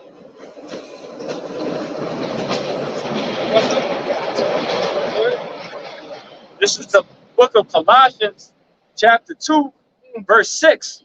It says, as ye have therefore received Hamashiach Yahushua the Lord. So, go ahead. That's good, the spirit, brother. That's crazy. This is the book of Colossians, chapter 2, verse 6. As ye have therefore received Hamashiach Yahushua the Lord, so walk ye in him, rooted and built up in him, established in the faith. Rooted in him. To be rooted, get the word rooted. Just see what rooted say, man. You gotta be rooted. Just like any one of these trees that we see. In order for that tree to grow, it has to first root take a root to what? Fertile ground. The foundation of the first foundation of the plant is the what? The ground, the soil that it is in, man. Then it starts to do what? Take a root, and it gets bigger and bigger and bigger, man. All right. That brother experienced the process a lot of rooting it, digging up and putting on. See, like that. So that brother know the rigorous work it take. But this what must happen so it can be established. The establishment of something is a process. It don't just pop up and pop out. Sometimes you gotta pluck up way more than what you'll have to do to actually putting it in. You'll do crucial work to just put it in, right? And then covering it up and let it grow up, man. You got it, bro. Yeah, like today, I was with the owner's son. He said, man, I want to go see how this particular tree I put in how it look. He said, damn, it's big. He said that thing was like this big when he put it in 3 years ago. Now it's big as that goddamn pole, man. Yeah. It's almost tall as that pole. It was planted right. Yeah, planted right. But that, and you gotta look at you gotta look at yourself as a tree, as a plant. How you started off, you gotta be able to be constantly growing, man. Constantly getting bigger and bigger and bigger. Right? Go ahead. What that word rooted say? I'm gonna get to read it again. I'm gonna get back. That is the word rooted in that Colossians the brother's reading, and it's G4492. Rezo, and it reads, it's the outline of biblical usage, to cause to strike root, to strengthen with roots, to render firm, to fix, to establish. It says, cause a person or thing to be thoroughly grounded. What's that strong? Ain't on this definition. Strong's Or definition. the lexicon. It just says to root the Strong's definition. I'm about to look in the lexicon. That's the anchor. It's in Yahushua. It's the anchor to our soul, man. We was actually started, rooted or planted by Yahushua. What Paul said, Apollo's watering and Paul planted, but Yahweh, he gave the increase. He like in the midnight to plants. Yo, by the rivers of water. Well, I got the You got the spirit going, guys. yes. It's the book of Psalms, chapter 1. Start at the top. It says, blessed is the man that walketh not in the counsel of the ungodly, hanging around niggas, being around people that are still in the world, nor standeth in the way of sinners, nor sitteth in the seat of the scornful. which that's these other camps, they're scorners, man. They hate the apostles, they hate the true breakdown of the scriptures. You're sitting with wicked men, you're watching this person, you're getting defiled. It says, but his delight is in the law of Yahweh, and in his law doth he meditate day and night, right? Meditating on the precepts, studying. It says, this is the point right here, verse 3, and he shall be like a tree planted by the rivers of water that bringeth forth his fruit in his season. So when you keep the commandments, when you constantly around godly men, and you stay away from niggas, it's like you're a tree being planted by rivers of living water, man. Yahweh Shai. And that's the best way to grow. Yeah, like certain trials we might go to where we have to apply the scriptures. Yeah, if it should be in us, they're playing in us now. You know what I'm saying? So they will be able to grow. You know? In Ezekiel 31, they use that metaphor about him being like Lebanon or the tree, or Adam was in 31. Ezekiel, about him being a tree that shrouds, he was over all the trees, man. And we planted in him. So we gonna be over all the trees, which are the other nations, but we still speaking about the sprouting and the growing of us as a nation, a small nation. Remember, we walked out of Egypt, what, 70 souls? Right? Look at the nation of Israel now. Into Egypt, my bad. 70 souls we left out, numbered up. You got it. Sometimes you as that tree, you gotta give yourself a land sabbath your damn self. You ain't cutting yourself off from the world and giving yourself a chance to grow, man. That's happening. Because what happens with the land sabbath? You leave the land alone. Yeah. Letting whatever take course, man. Same thing with you being that plant. You gotta leave the world alone. You know what? Fuck it. I'm gonna give myself a year, 6 months, cut myself off from all distractions of the world. And see what happens, man. That's heavy. You gotta do that. That's heavy. Cause we trees, man. Right? Go ahead. Like I said, go ahead. I ain't gonna even go no more, brother. Go ahead. You got a precept, brother? Yeah. Verse 22 to 24, it reads that he put off concerning the former conversation, the old man which is corrupt according to deceitful lust, and be renewed in the spirit of your mind, and that ye put on the new man, which after Yahweh was created righteous and true holiness. So, you know, when you get in this truth in the beginning, you know, you might have nigga ways, like the elder said, you might eat bad Big Macs, fried and everything. You get firm in the truth, you start to do better, do better, get right, hang around the brothers, you know, putting on that new man the Lord wants you to be. You know, you gotta chase after women, lust, you know, the stuff you used to do when you're in the world, stuff like that. You got. Because what happens as trees? What happens when you get around other trees? Actually, other trees give shade to help other ones grow, man. Right? That particular shade helps other ones grow bigger, stronger. All right, we are that actual fertilizer. All right, for each other, man. Can trees agitate each other? Yes. Like, yeah. Oh, con. I just wanted to make sure. Other trees that are diseased can give the next tree to them for disease. Con. You know? Right, man. I kind of thought that. I just want to make sure. So that goes into you as that tree, you gotta watch how you grow too. Because if you start to grow bad, you can damage other trees or other brothers around you, man. Watching what you do, watch what you say. You know?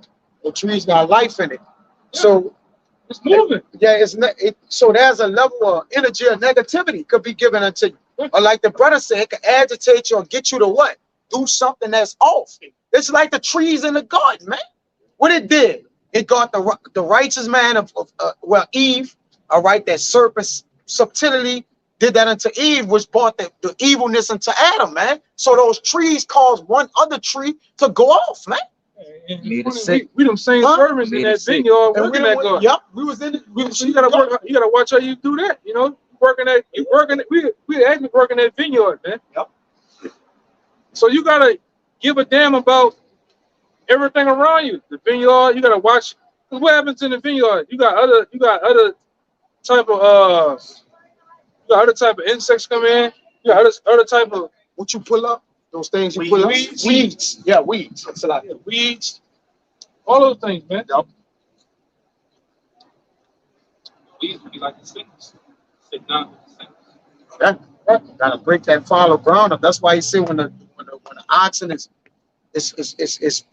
breaking the cloud of the ground up, he he's separating things too also, man.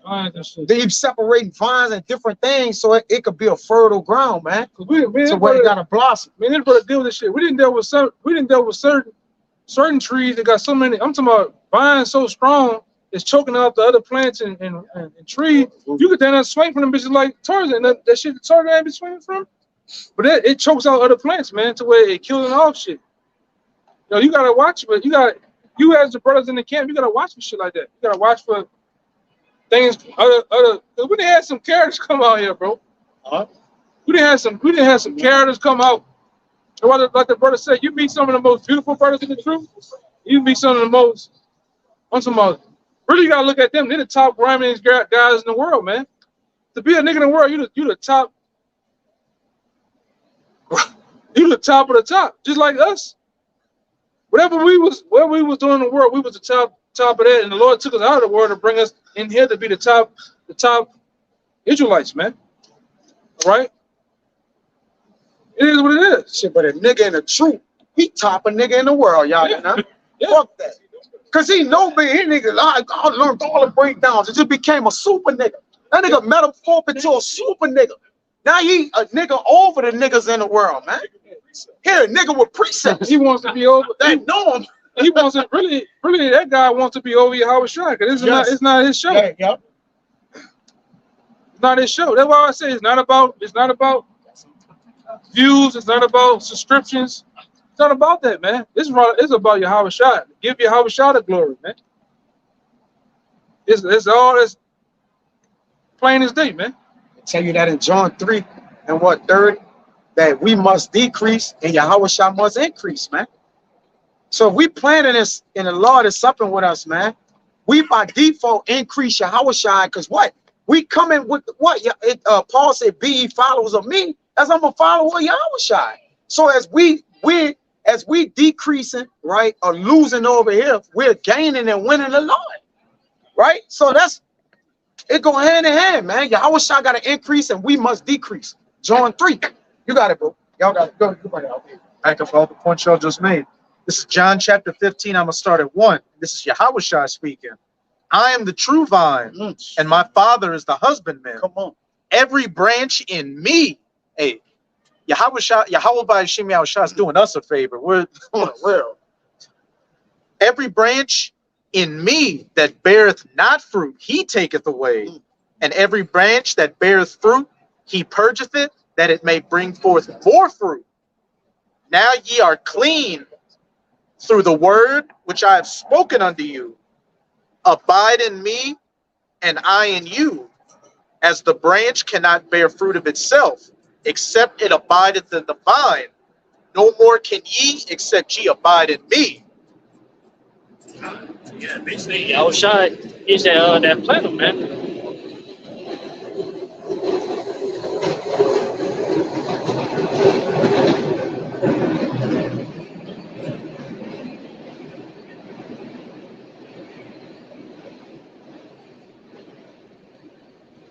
Yeah, basically, Yahweh Shai is that planet, man. That's planting us, to his word. Be a man of the Lord. You know what I'm saying? Because the only way you're going to be planted is that you had the word in you. The Lord put the words in you, because if not, you don't have that root, yeah, you're going to be cut down, I just want to make a point, because that's heavy on what was said just then. Hey, it said that the branches that bear not fruit shall be cut off.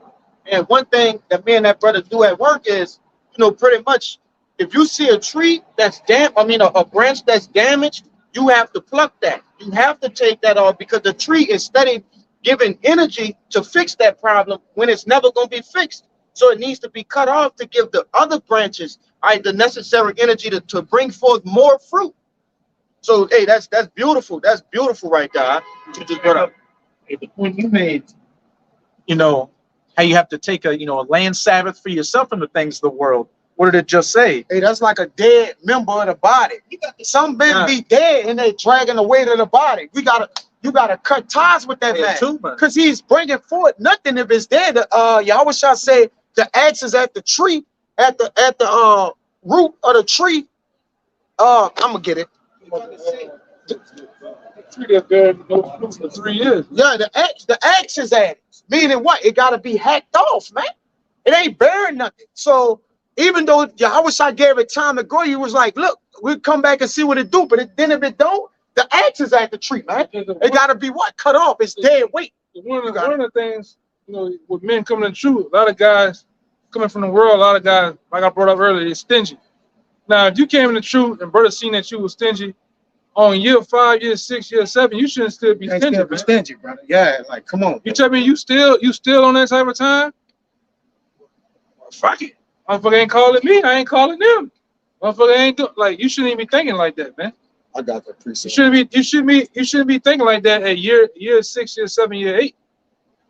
It should be second nature. I'm gonna holler to see how the brother doing. Hey, brother, hey, you ain't gotta pay for that, brother. Yeah. You offering, man. Because I'm gonna tell you, the Lord tell you that giving alms, giving some type of help, that's more important than anything, man. The multitude of sin. And it delivered from that. Yeah. Come on. It's okay. This what I had mentioned. This Matthew 3:8. Bring forth therefore fruits, meet for repentance. 10 is the point. And now also the axe is laid unto the root of the trees. Therefore every tree which bringeth not forth good fruit is hewn down and cast into the fire. What gets you out of here? The spirit. The spirit gets you out of here, man. You ain't right. The fruits of the spirit too, which is love, peace, kindness, right? Charity. Wait a minute of the Lord, man. Yeah. If you ain't bringing forth that, you gotta go, man. You gotta go. And like I said, Yahweh try to shout the spirit. The spirit get you out of the way, man, every time. Yeah. You can't hide from it, man. Yeah, you can't basically with closed production. If something producing, you can't hold it back. You ever notice that? Man, we got the business it's gaining more and more, steam. And you just can't even hold the production back. Unless you take everything off the shelf and close the business. Other than that, production, it overflows. I learned that from oil and gas and manufacturing. If you that guy, if you're in station 3 holding up, taking your own good time, you're going to take piss breaks, you fuck up the whole line. The process, yeah. You fuck up shipping, receiving. You mess up a whole supply chain of things, man. Yeah. And it happens the same way. Taking vacation when you're supposed to be in class, but you're taking vacations with the boo for X amount of time. But then when it come down to year 6, year 7, when you're supposed to be on a level to teach other men, but you ain't got it though, man. Hey man, something wrong. Something wrong, man. You gotta get to the point where you're growing, man. This is a growth process where you're never stagnant. Water, the truth is compared to water. Water is always flowing, man. Even though on top it looks calm, underneath it's doing what? It's moving. It's moving. Yeah. It's never current. It's never stagnant, man. Even when the Lord said he leading me behind still waters, when you go that word still, it's peaceable. Yeah. So peaceable water have a flow. That's why we're like the Lord liking us into water. Right.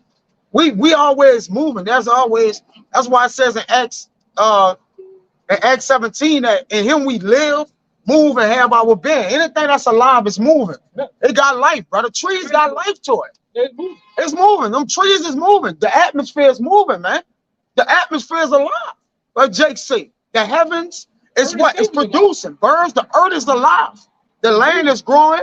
Under it is fire, not hellfire. All right, as it says in Job. It coming out of it bread. Yeah, producing food. It's the spirit of it. Yup. Everything that brings forth movement has life to it, man. It's a spirit, man. Day in itself is like likened into a spirit in itself, man. Right? You look at water. Water moves. Water has a. That's why we went into that thing about the music and how the music shakes the shift. It shifts the frequencies. The frequency of the water, man. If you say that's a good point that he made. He said a day moves. right? It says it's a rock that one day excel at another. So it's moving, man. There's a spirit in the days, man. Everything that's supposed to happen within this day happens. If the nigga supposed to get into a car wreck, he gonna get into a car wreck. All right? It's the spirit. That's the spirit of the Lord's total creation, man.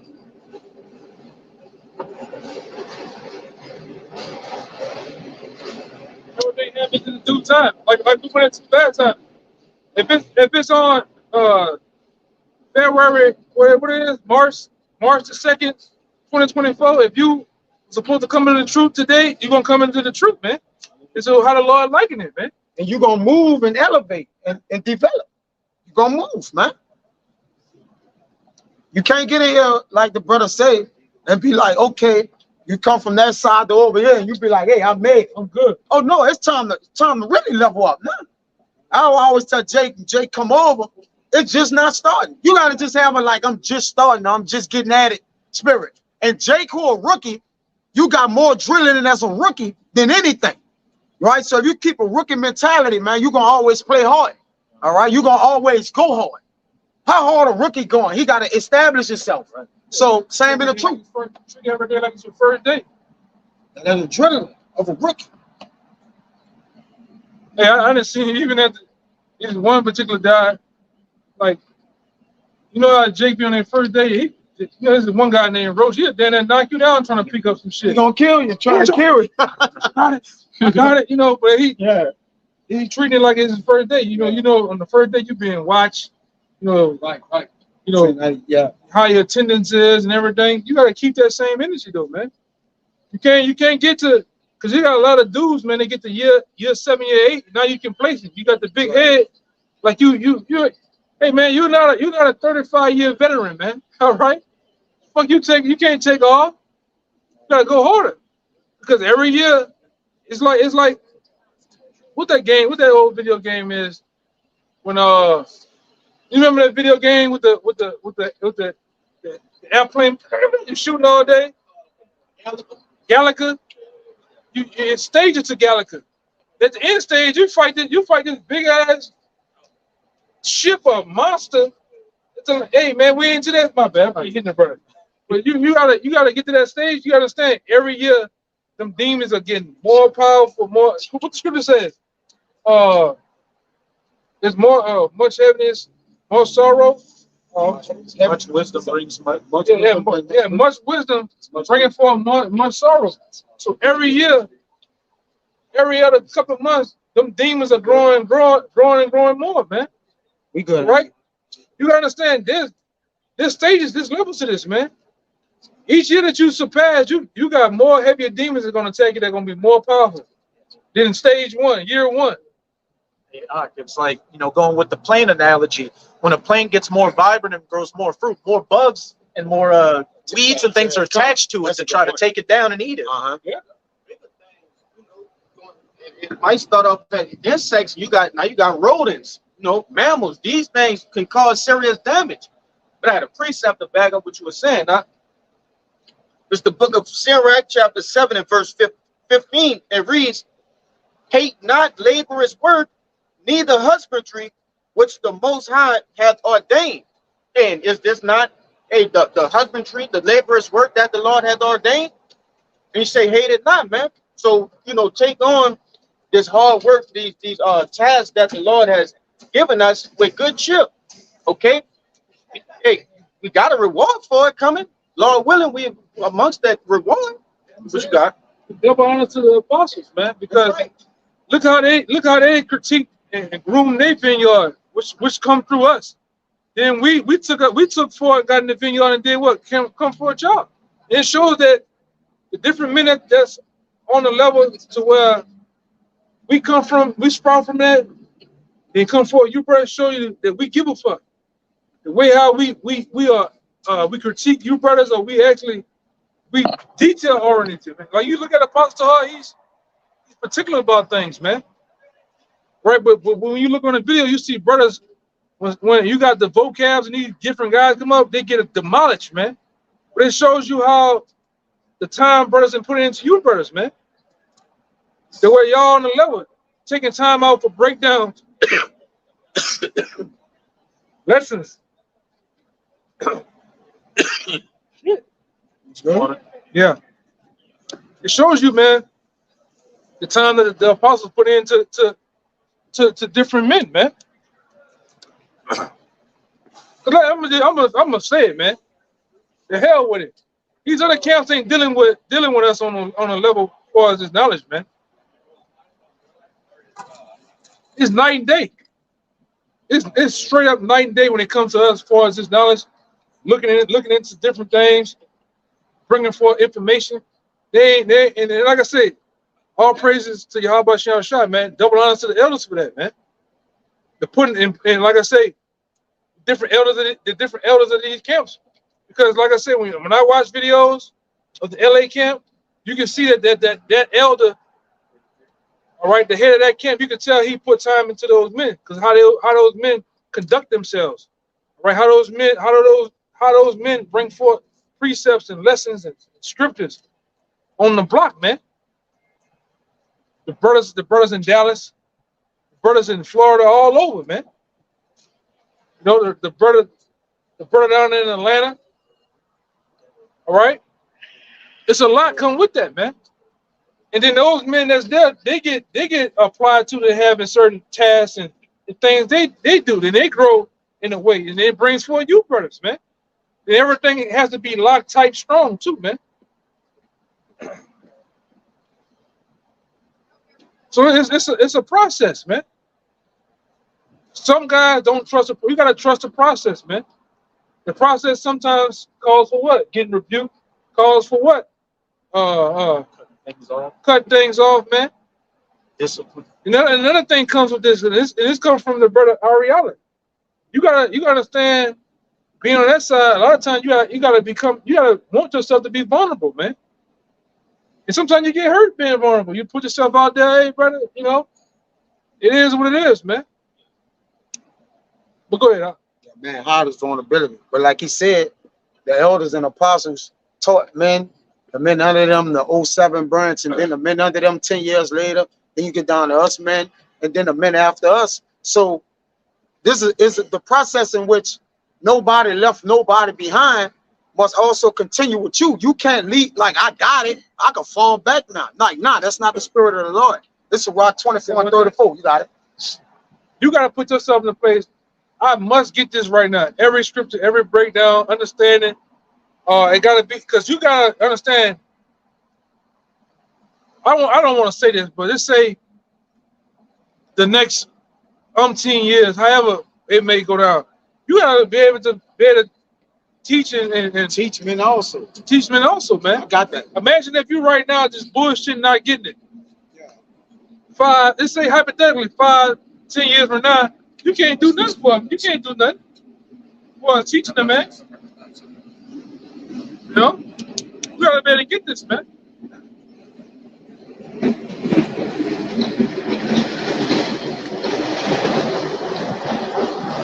So Rock 24 and 34.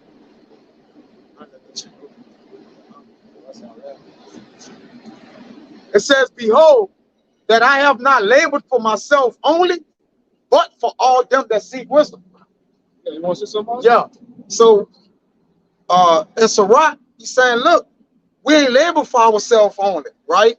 It says it's better for a man to hold back his folly than to hold back wisdom. Yeah. Or let us yeah, he that is better he that hide his folly than hide his wisdom. It's better to show forth folly than hide your wisdom, man. You see? Basically to build food. It's better for you to build food than to hold back this wisdom. Because it ain't for you. It's for the gathering of the nation and the king. It's for the gathering of the kingdom of heaven. So how then do you hold it back? Right? Oh, I got it. Like you say, oh, I got it. Go get it for yourself. Yeah. Like what? The Lord is giving it unto men so they could give it unto men so we could gather the elect men of the kingdom of heaven. That's just what it is. You got it. So you holding this truth for yourself. You see what that happened with the guy with the treasure. Yeah, you're holding up the treasure. Hold it. And you gotta be able to, just like I always say, give it up. Putting it out there like a buffet. You know, when you go to a buffet, you see people behind the counter. What you want? Mashed potatoes, peas, corn, and they scooping it. At some point, those meals were scooped to you by who? The apostles. They get to a point once you sit down and eat, you enjoy your meal, guess what you got to do? You got to get up and go serve behind that counter too, man. You gotta go, yeah, It's a revolving door. It's a revolving door, man. And like I said, and the Lord give it to you on based on your talents. This brother might got 5 talents. This other brother might got 3. I might got 2. But I gotta work them 2. Them 2 might turn into 12. Them 12 might turn into 20. But you gotta go out here and get it, man. All right, you might be a brother that's based. You might love the pure pieces of history. Work that motherfucker, man. You gotta work it. You might be a brother that's held into precepts. That brother love words, the etymology of words. Work it though, because that challenge you got elevates another man. He might not be big into that. Oh, nobody. Some brothers are balanced all across, but you gotta work what you got though, man. I don't want to bring it out, dog.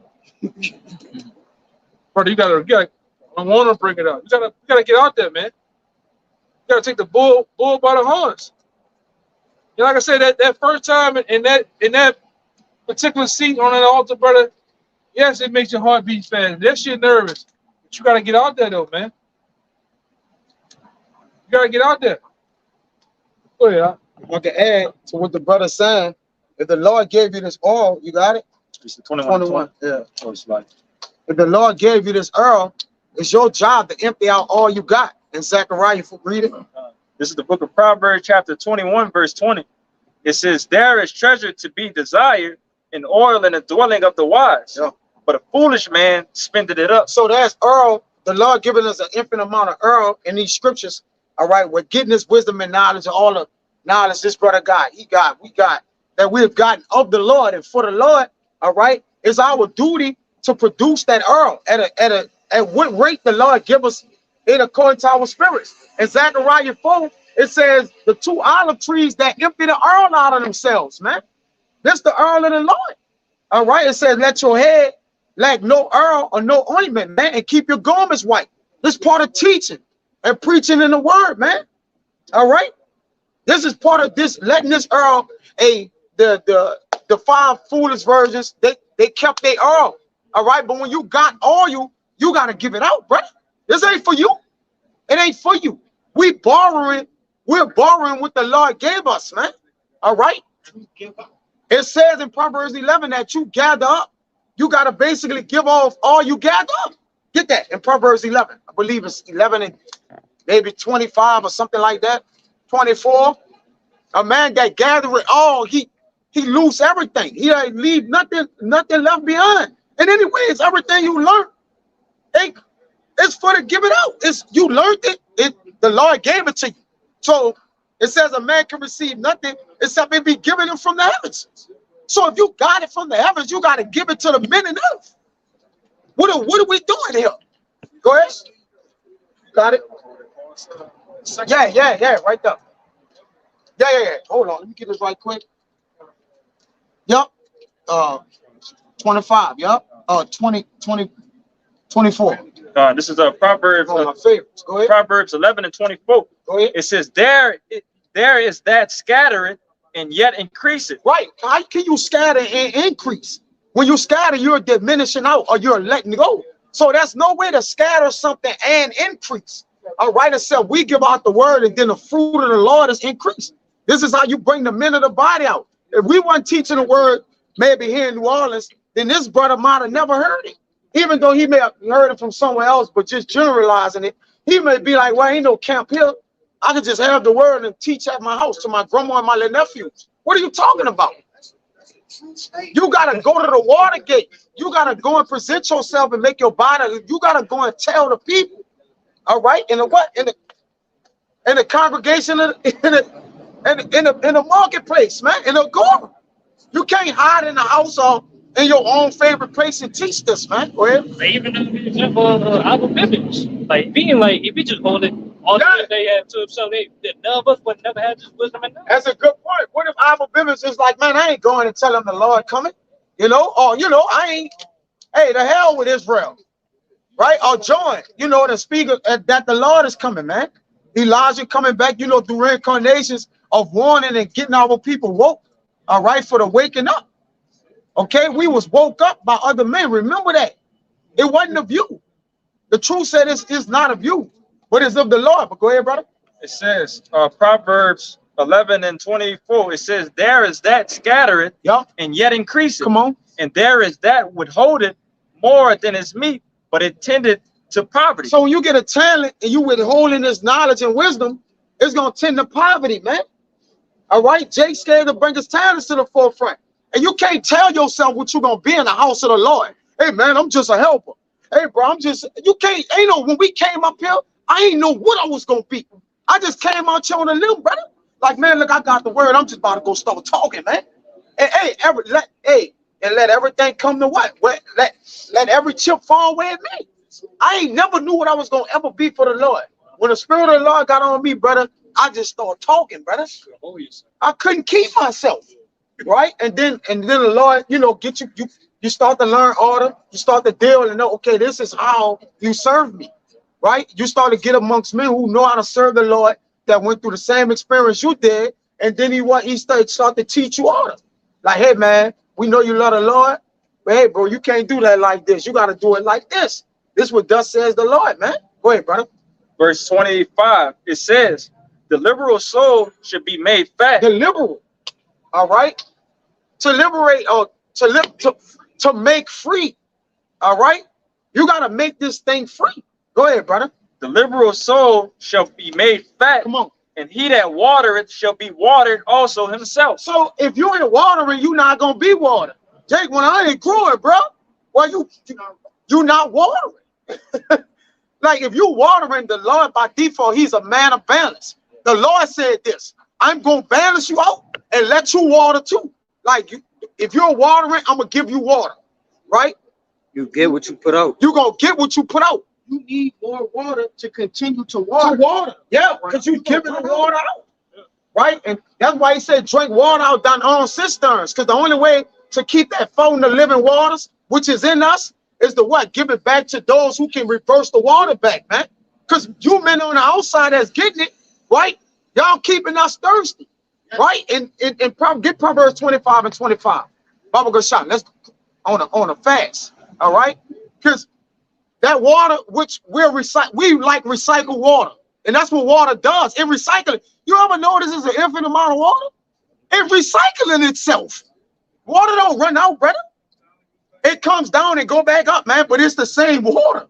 It's receptacles. Like it's received and put out. It's a receptacle of waters, man. That the Lord have introduced to us, man. Come on. You got that Proverbs 25. Let's get it. This is Proverbs 25 and 25. As cold waters to a thirsty soul, so is good news from a far country. So this cold water is to thirsty souls. Who we giving the water on? To the men that's thirsty, right? And then at what? The more a man asks about this water, right?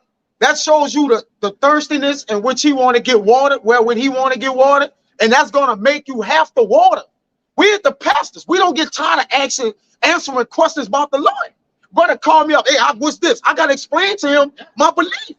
Look, brother, this is what it is according to this precept, that precept, this here, a little, this over here, a little part of history, a book, this, that. All right? That's part of watering the plants of the Lord, man. And some plants are not easily watered. You got to put more abundant water on it. Some plants you pour water on and he's watered for a while. Some plants you got to keep going, right? Keep you steady. I got to get him a lot today, right? He may require more water, man. And that's how the men of the Lord are. Some men don't just take the water right away and be watered. They got to get a little more and a little more and a little more. But they're leveling up. Go ahead.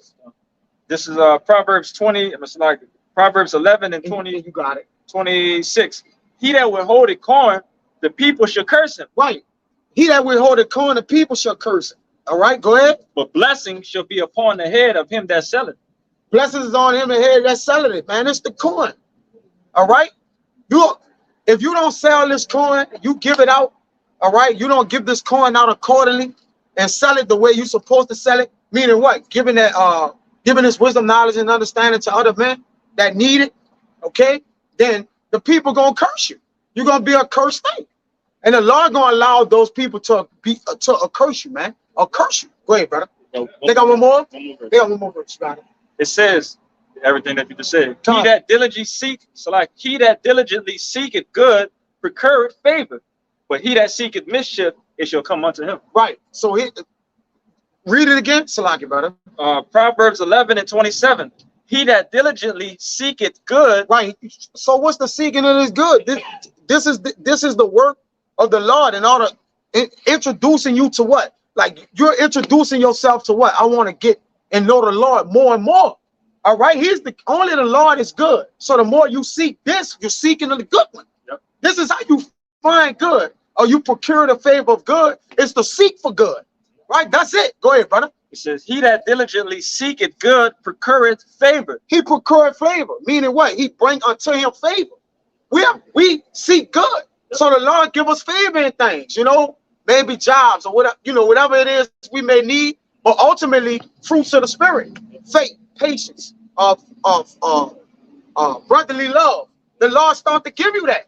Because when he got favor on you, the Lord going to give you blessings, bro. That's how the Lord show you got favor on you. He give you blessings. Go ahead, brother. But he that seeketh mischief, and not worldly blessings, like a fucking phantom, or boot all the women with the big hat on the front row. All right, a big house with a boat in it. Nah, it's what needed for you to continue to water it in this garden, brother. Go ahead. It says, but he that seeketh mischief, it shall come unto him. So that's what you're gonna get, right? It's like the man said with the electricity, the dude that was on the block. Yeah, you're gonna get polarity. Whatever goes around, it's gonna come back. Man, stop that, man. We seeking this right here, man. All right, and good is coming unto us. You gotta go. Backing up what the brother was saying, the more you water, the more you become water, man. That's with anything in the world. You don't really know something fully until you start teaching it. That's a whole nother level of knowledge. Because to be able to do something is not the same as being able to explain to somebody else. Because different people, they view things differently, they learn differently. They might ask you a question a different kind of way that you're not used to explaining it. That causes you to get on a higher level of teaching, man. This is 2 Timothy 2, starting at the top. Thou therefore, my son, be strong in the grace that is in Hamashiach Yahushua, and the things that thou hast heard of me among many witnesses, the same commit thou to faithful men who shall be able to teach others also. So it's a commandment. You have to be able to teach men that are able to teach men, man. You got camps, so-called camps, that have 10,000 men and 5 teachers. You got the same 5 teachers from 2014, they still teaching, and the rest of the men are just like, they got the boots, the fringes, they just standing there like this, man. An army of dead bones, man. We actually teach men who are able to teach others also. All right, if you're in the truth 5 years, you shouldn't have to call a brother to break down John 3:16. You should be able to explain that to yourself. All right, when you actually know the truth, you're able to explain it in your own words. That's why the scripture says, as the brother brought out earlier, let every man be fully persuaded in his own mind. You got to be able to explain the truth in your own mind. All right, you might hear a brother say something, you might hear one of the apostles say something, but you never really looked up the scripture. You just parroting what you heard. But then once you dig deeper, it's like you can explain it in your own words. Right. That's a deeper level, man. No,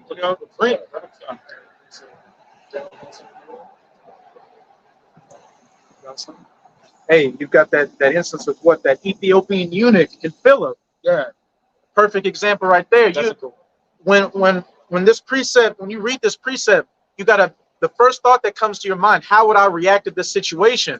That's your answer. You're either, oh, I'm apt to teach it, or what would I tell him? And if you're in that spirit, then hey, there's a problem. But this is Acts chapter 8. I'm going to just read 30 to 31. And Philip ran thither to him. So he saw that he was reading the scriptures, and he wanted to inquire what he was reading. Because what? He had the answers to answer. And Philip ran thither to him and heard him read the prophet Isaiah and said, understandest thou what thou readest? Verse 31. And he said, how can I, except some man should guide me? And he desired Philip that he would come up and sit with him. Hey, Philip supped with him, broke it down to him. And that's ultimately, what the elder brother, the brother Kaya, what the brothers have been going into. You need to, the more you grow in this thing, the more you should be apt to teach. You should be, 5, 6, 7 years in, and a question comes up about, let's say, the virgin birth or something like that, and you're just the Jeopardy music comes up. You got to be able to break it down and, you know, add on, you know, bring forth more good fruit, not that rotten fruit. And the only people that's going to be able to teach this is chiefly the prophets and the men of the Lord that's going to teach it right. All right. And those men who got the spirit. Everybody ain't teachers. That's why the Lord said, I'm going to give you pastors according to my heart. That shall feed you with wisdom, knowledge, and understanding. You got a lot of people teaching out here, but there's only a small remnant of men that's teaching it right. Right? There's a lot of things like, oh, you know, what about that man? He sound good. What about Farrakhan? What about, you know, this man over here? Nah, man. It's about the men who teach it right. It's not about teaching. It's about teaching right. Until Jake understand that, Jake ain't gonna never learn to teach, man. There's levels to this. It's levels to serving the Lord and what you teaching for the Lord. That's why the men are cherry picked, which means picked selfishly by the Lord. They are hand picked or cherry picked, meaning the Lord selfishly picked them from the beginning to teach his word, man. Everybody ain't teaching this right. So if you're attached to something that's attached to a doctrine or something that's not of the right way of the Lord, all right, you're going to die. Right? You gonna die. This is life. Go ahead, brother. I was just to back up that point. Hey, and you're gonna know who the right teachers are by their fruit. By their fruit. By, you know, and we can clearly see that the apostles and elders, hey, they're those that are apt to teach because they're bringing forth good fruit. But those that aren't, we see what they hate the apostles. They say, oh, the writings of Paul aren't biblical. Or you're telling people that humans aren't supposed to drink water. Are you ain't? Let me let this pass. I got you, Kalaya. Hey, that got demons on it. This had demons on it way back in 70-something, man. 1970s, it's been had demons. But I don't know if that just got demons on it. But a man who I lost my train of thought. Oh, go ahead, All right. You got it. Yeah, I want to scripture. Oh, they didn't teach. I got it. You got it. Lock it. I got it back. All the men not teaching at all. Yeah. They didn't basically say, oh, I done taught enough. If you want me to continue teaching, send me 99, 95 for the rest of it. What are you talking about? Right? The men of the Lord got to teach until he make their tongues cleave to the roof of their mouth. The instant in season and out of season. You're going to see the teachers of the Lord. They ain't going to be removed in the corner no more. And they ain't going to be able to stay themselves. They're going to have to do it. Our apostles and elders still standing out there longer than men who are 20 years old teaching, going 4 and 5 hours every day, going off from week to week, then doing lessons every day. They're not telling us to go teach, right? And they're not being examples of it. They're leading by example. So then you start to wonder, okay, these offshoot camps and different camps, you don't even see some of them until it's time for some filing to jump up. Or it's some, oh, the Passover coming, here go the sweater package with the book, your garment, $299 per person, man. What are you talking about, bro? Half off for the kids. So if I love the Lord, I can't even attend that. Because what if I ain't got no money? You got some brothers don't have money, they just got enough for what they got. They don't have the extra money to pay for the Passover. You gonna tell them they can't come to Passover and receive a blessing? What are we doing here? Hey, you know it's $399 to get in the Passover, $399. And you got men who got $39, but love the Lord. And the Lord, in valid terms, the Lord deal with that man. Right? Like this a man of the Lord. I got him right here. But I got him though. Right? You got men asking for $400 to attend a Passover, man. You don't even see some men teaching at all. No, I'm talking about nigga pop up won't do nothing. Let them do it. Like, come on, man. What are we doing here, man? But like you said, you're gonna be an example until that which is coming forth or the fruit. Go ahead, brother. Yeah, just real quick to back you up. This Psalms 37 and 37. Mark the perfect man and behold the upright, for the end of that man is peace. And it's scriptures like this in the Bible because you also got to mark those that cause what? Derision. You see? And division. Hey, there's scriptures like that for a reason. You know? And it's guided to who? To the elect. The elect got to mark the perfect man. For what? To follow after that man's footsteps, his example. You see, because ultimately those that he is watching, they're doing what? following Yahweh's footsteps. So you've been, and it says what? The end of that man is peace. You see? But the end of the man that causes derision is what? Fire and brimstone. You know? What you got? I just wanted to bring that up real quick. Yeah, that's a token. A mark is a token. So the men of the Lord is a token. It says, thine eyes shall see thy teachers. But Jake's seeing all kind of things. And again, a man who know if something is right and they're looking at it, why look anywhere else? What are you doing now? Oh, that is right, but you know, I just want to see some of this. Nah, man, just look. If you, case in point, if you see Yahweh shine, you notice Yahweh shine. Why would you look at anybody else? What are we doing here? What are we doing? Even David saying it in so many words. All the days of my life do I desire to sit in the house of the Lord to behold thy beauty. Well, this truth is a beauty unto us. So we look at those who teach the truth, that teach the complete beauty of the truth. And something that's beautiful, your eyes can't come off it. Because Jacob look at a beautiful woman all damn day. Say, bro, buffet the body, bro. See, Jacob analyze it and break it down a million ways. But what? His eyes gonna be whole at like, man, I'm looking at this thing. He done looked at it so many ways so he could break it down in his sleep. Go ahead, I precept to back up this. You want to hold on? You want to make a point? So I'm just saying, like when Yahweh Shah offended the people that didn't really believe, he's like, "Are y'all gonna leave too? Where I'm gonna go? You gotta go. Where else I'm gonna go? Once you know something is the truth, ain't no other alternative." Yeah, where we going? We stuck at this, and then if so, that should have your mind at ease when they ask you what you believe in. Like, you gonna die? Like, what you gonna do? If I give up all this after doing all that, what I did it for? Right now, it's like, bro, the Lord gonna make it to where your faith gonna make all your decisions for you. Technically, that's what faith do. That's why I gotta precede a man. Your faith gotta go in front of you to protect you. Some can't protect you from behind you, brother. Everything is in front of you.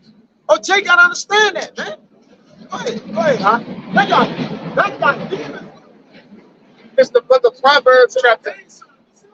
It's the book of Proverbs chapter 13 and verse 25. It reads, "The righteous eateth to the satisfying of his soul, but the belly of the wicked shall want." Yeah, because their eyes is going all over the place. That means that the food in front of him is not sufficient unto him. You see, but for the righteous, it satisfies his soul. You see, he don't need nothing else to try to please him. He already pleased by the thing that's in front of him. You got it. That's why we don't waver. We go cisterns and like, look, the apostles and the elders is the cisterns. Drink, brother. Drink, brother. Right? Because the branches are the fruit of those men. You're going to automatically drink from them. You're going to know the apostles and elders' fruits. If you're in Israel, you should know where the truth is at. It's evident. It get to the point the way things have become evident. What more do you need to see? Even though we believe the Lord do us a double whammy, he even show us the thing we supposed to believe in, man. Come on, bro. And Jake's still wavering with his belief, man. All right? It's so wicked that like there's no other option at this point now. It's just like the wickedness have even the wicked looking like, damn, we in the time of, you know, the Lord coming back, even though they don't believe, but it's that wicked that they have to say that to themselves. Yeah, gross darkness has covered the people, and the only beacon of light is the prophets. That's it. So if you in a dark sea and the prophets is the lighthouse, that one light gonna only be in one spot, but it's gonna be visible to bring you to the light.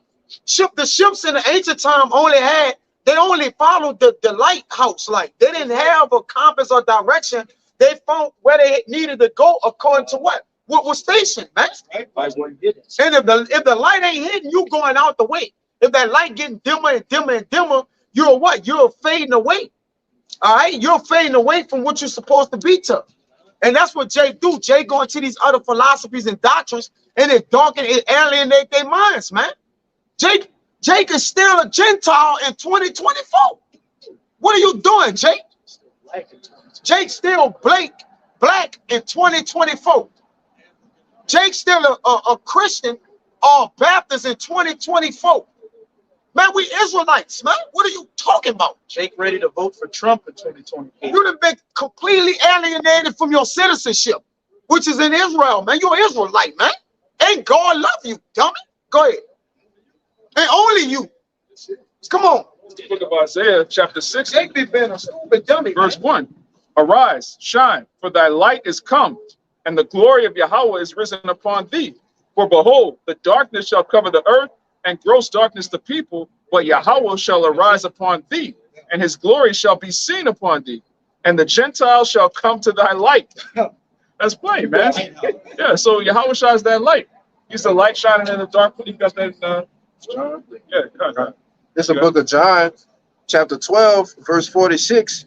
His red letters, Yahweh Shai says, I am come a light into the world, that whosoever believeth on me should not abide in darkness. Right, and that's what happens when you don't believe in Yahweh Shai. You abide in darkness, man.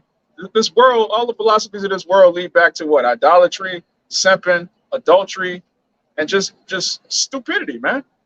Yeah, that darkness represents like ignorance. That's what I mean in the Greek. Yeah. You know what I'm saying? So basically, like, you're ignorant to everything that's going on around you. But yeah, like us, we have that light, and we know everything that's going on around us. You know what I'm saying? Got a precept on it out. That's right, yeah, you got one. After that, brother. This is book of St. Matthew, chapter 5, verse 16. It says, red letters, Yahweh Shai speaking, let your light so shine before men, that they may see your good works and glorify your Father which is in heaven. Yeah, it's bringing the point there the brothers making earlier, like, hey, we got this wisdom and knowledge, hey, supposed to, hey, preach for it. You know what I'm saying? So hey, by us having that light, hey, we showing to the people that showing that, hey, let them know what's going on. You know, that's what that light represents. Yeah, 14. This is the book of St. Matthew, chapter 5, verse 14. Again, red letters, Yahweh Shai speaking. It says, ye are the light of the world. A city that is set on a hill cannot be hid. Yeah, like you cannot be hid. You know what I'm saying? By having that light. Because yeah, it's clearly, you can clearly see it. You know? You can clearly see that hey, we are the light is where we know what's going on. Hey, we had the 100% truth. You know, it's plain to see.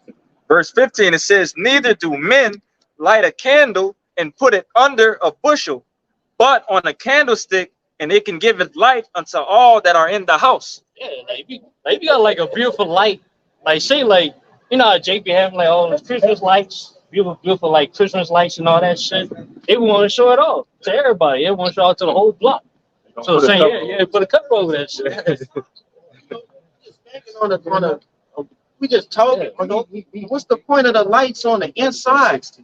Yeah. Put them on the outside. The entire purpose of light is to illuminate. Yeah, you don't buy lights to just hide them somewhere and never turn them on. Man. Put them in the closet. All the lights in the closet. You got a They big-ass on, closet. but they Close the door. You got a giant light bulb collection in your closet. You flip the switch and then close the door. That's bugged out. Come on, man. Open the door, I can get you. Yeah, it's just like that book, that Jamaican book you open. Oh yeah. And the light shines forth. When you wearing a red Adidas tracksuit. Come on, man. Yeah, that's why hey, we showing that light. Which is his word. So hey, to let our people know that hey, who they are and what's going on out here, man. And the wickedness that's going on. You know? Verse 16, it says, let your light so shine before men that they may see your good works and glorify your Father which is in heaven. And they don't mean to brag and boast and put, oh, I got all this wisdom, or show yourself as this great person. Because as the Lord make a poor man rich, right? A rich man poor, he can make a wise man a fool. A foolish man wise. We seen it. We have literally experienced, we done been by people, but we saw the Lord just make a wise man a fool. Because when the Lord, that's why David, we always pray the precept, don't take the Holy Spirit. So, right. So when the Lord take the Holy Spirit from you, if you was once a man that was being wise and teaching others also, now you are no longer doing that. You're a fool now, right? The fool that said in his heart, there's no God. You could come from praising the Lord like me right now today, right? Praising the Lord. And then tomorrow you could be a scoffer. So that, again, it ain't of us. And that's why we get and that's why we give all the glory to the Lord, man. We can't have no light except the Lord shining through us, right? Except he bless us with the assistance of the Rakakwadash, endowing us with the Holy, the Holy Spirit. All right, we can't do nothing. All right, unless it be dark. Because before we had this word, we was all dark. You might think you was enlightened or illuminated.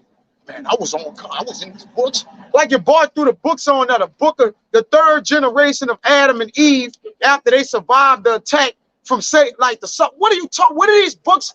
The rest of Abraham. What are these books, man? They had the book of Abraham Lincoln. The book of Abraham Lincoln. What are you? This shit on the bed. Yeah, all kind of fucking names. Enoch. Look, you rub that bitch. What the fuck wrong with that? The full book of Dan. The full book of what the fuck? Brother, we don't got that. Where you get this book from? Book called the Third Testament. Yeah, the book called the Third Testament. Where's that one? Yeah, serious too. Yeah, serious. And you like, see, I'm wide. And when you be a wide range person, like Yagan always say, don't you seek deep. You go too damn deep, you're gonna lose your damn self, man. You're gonna drown. If you jump in water so high, brother, you might drown. Right? You gotta keep it simple, stupid. Keep it simple, stupid. Kiss it. You got it. It's the book of Ecclesiastes 12:12. It reads, and further by these my son be admonished of making many books, there is no end, and much study is a weariness of the flesh. And that's why the Lord said in Isaiah that none of these shall want the mate. Listen, me personally, those other books are okay, right? I wouldn't be telling the brother, hey, beware. But for the most part, I need to learn this, right? This is going to have my attention more than anything. Moreover, you do look into other things that confound those things which people are going to bring with other books, and you do educate yourself in other areas. But when you're not planted, all right, and you're not strong, brother, I mind his brothers say, hey, bro, just leave that alone right now. Learn this, please. And then there's a time in which the Lord will have you deal with those things. But until then, just chill. Yeah, you're not at the full age right now, man. You shouldn't be. You're a brother it's your first year. Whatever. You shouldn't be dabbling into these other books and shit, man. Kimmy and shit, like you're not strong enough to decipher what's meat and bones with certain stuff, man. You need to leave that alone for right now. Because like I said, those same things you attempt to study, it take you out. Yeah. And like I said, I just seen guys that, one time they was looking like they was on a level, and then all of a sudden the flat earth doctrine took them out. Well, clearly the scriptures tell you that the world is round. It's a sphere. It's a globe. But yet those things will take you out, man. And you know damn for sure. I just seen guys get bugged out on Revelation the 9th chapter, which is there's no reason to get bugged out. But they get bugged out on it. They get to telling the elders that they wrong. These men have been around in almost 40 plus years. I'm talking about they were studying books just digging in the library. It wasn't no Google. It wasn't no Wikipedia. It wasn't no Bimbo, Yahoo. It was before the computer. Yeah. Duck, what a go-go duck, what it is? Duck go-go. It was before that. It was in the libraries getting these books. But yet they wrong, man. Come on, man. These men searched hard and diligent to find out if these things be true now. And they came out to be true. How come you come around 2023, 2024, they wrong? Something wrong there, man. But you gotta, what you holding something? Yeah, First Peter backing up that point of like you said, reading them other books. You could get you could get something out of it, but if you're not ready for it, it'll definitely fuck you up. Yeah, you going into the Book of Mormons or the Book of Mormons. You gotta understand what you're looking at, man. That guy John Thornton, I think his name was John Smith, John Thornton. What his name is? Joseph Smith. Joseph Smith. That guy telling you a curse because you got black skin. If you're not well rounded, you'll start believing some of that shit, man. Well, maybe I am cursed, huh? To the Lord. What are you talking about? What is his name with the structure of the heads? We going? Yaku. No, Yakanahi. Johann Blumenbach. Yeah, that say, you know, he was basically saying you're this or that. Oh, from you the talking shape about, it's been a while since we Phrenology, which is the study of the skull. That's basically you talking about, brain. you know, it's in my tongue. It's in my tongue. No, not the Darwinism. It's the other guy. It's Darwin. No. It's not him. It's damn, but it's been a while since we kind of touched it. But like the brother said, Jay gotta understand the balance, because you could get a whole lot of nothing. I'm a what? Jay don't know that though. Jay could be like, oh, I've been reading all that. You could get a whole lot of nothing, and then you could get a little bit of a lot. Like seriously, you're like, man, I learned a whole lot out of little chapter. Johann Blumenbach. He did the study of the Mongoloids. The Mongoloids, that's it. All that bullshit. Negro. Yeah, if you of this line of these people in the nation, that should have You taken you away, man. You know how niggas be having that acorn at the back. that dump truck at the back of their Yeah, head? you got the acorn. Yeah, You saw it. Bullshit. you know, You got dents in your forehead. Yeah, you just it's bullshit, man. like that Hellite, Yeah. two what it is, that Chrysler 300 dent right there, that look like a Corvette right here. Oh, that nigga, he'll kill you off, man. Yeah. You know? What is it? Johann Blumenbach, Darwinism. Darwinism. Yeah. Yeah, like you said, man, you gotta know what's good. That's why none shall want her mate. Just stick to the scriptures right now, man. All right, don't err off. Excuse us. All right. And tell you in Wisdom of Solomon, don't err, don't go in the error of your life, man. Right? Jay calls error to come upon him. He calls himself the earth, according to the scriptures. And even in the Apocrypha, the scripture talks about not going into things too high for you, man. Right? Because Ezra's trying to do that. And the angel checked him. Like, man, you need to just deal with things on the earth. Come back down to earth. Where you at? Yeah. Niggas want to deal with Kemet and the fire and the Yaku, big brain nigga and all that, man. Fuck niggas, man. Niggas be trying to be too deep. Look at Polite. Polite was trying to be too deep, and he went too deep. Cosmetic, not like you're gonna say, oh no, it was cosmetic. Deep on a 7-year sentence. Now he deep under the armpits of Chocolate Thunder. He grabbed you like this, or he grabbed you like this. Was it like this? Yeah. Or was it like this? Like, did he really grab you? You know, Jay don't take that shit lightly too. That charge you on. In jail, you know, like men like, nigga, I got a daughter, nigga. You know, like Jay go at you for all you niggas out there ain't got a damn thing to say about it. You notice it been quiet. Been quiet. The nigga conviction, man. I know my brother Polite's gonna get off. That nigga ain't get off that case, man. He made that little girl's mouth swollen. Yeah, man. But that's a whole nother note, you know. He say he made a mouthful. Oh my God. Yeah.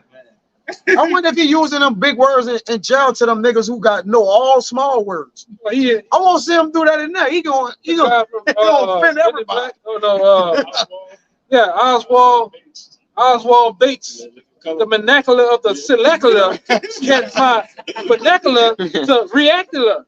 Hey, them niggas in jail gonna bust the piss out of it, brother. They don't got no education in that bitch. They're like, say, bro, stop saying all that shit, bro. And here we use little words like cat and dog and shit, man.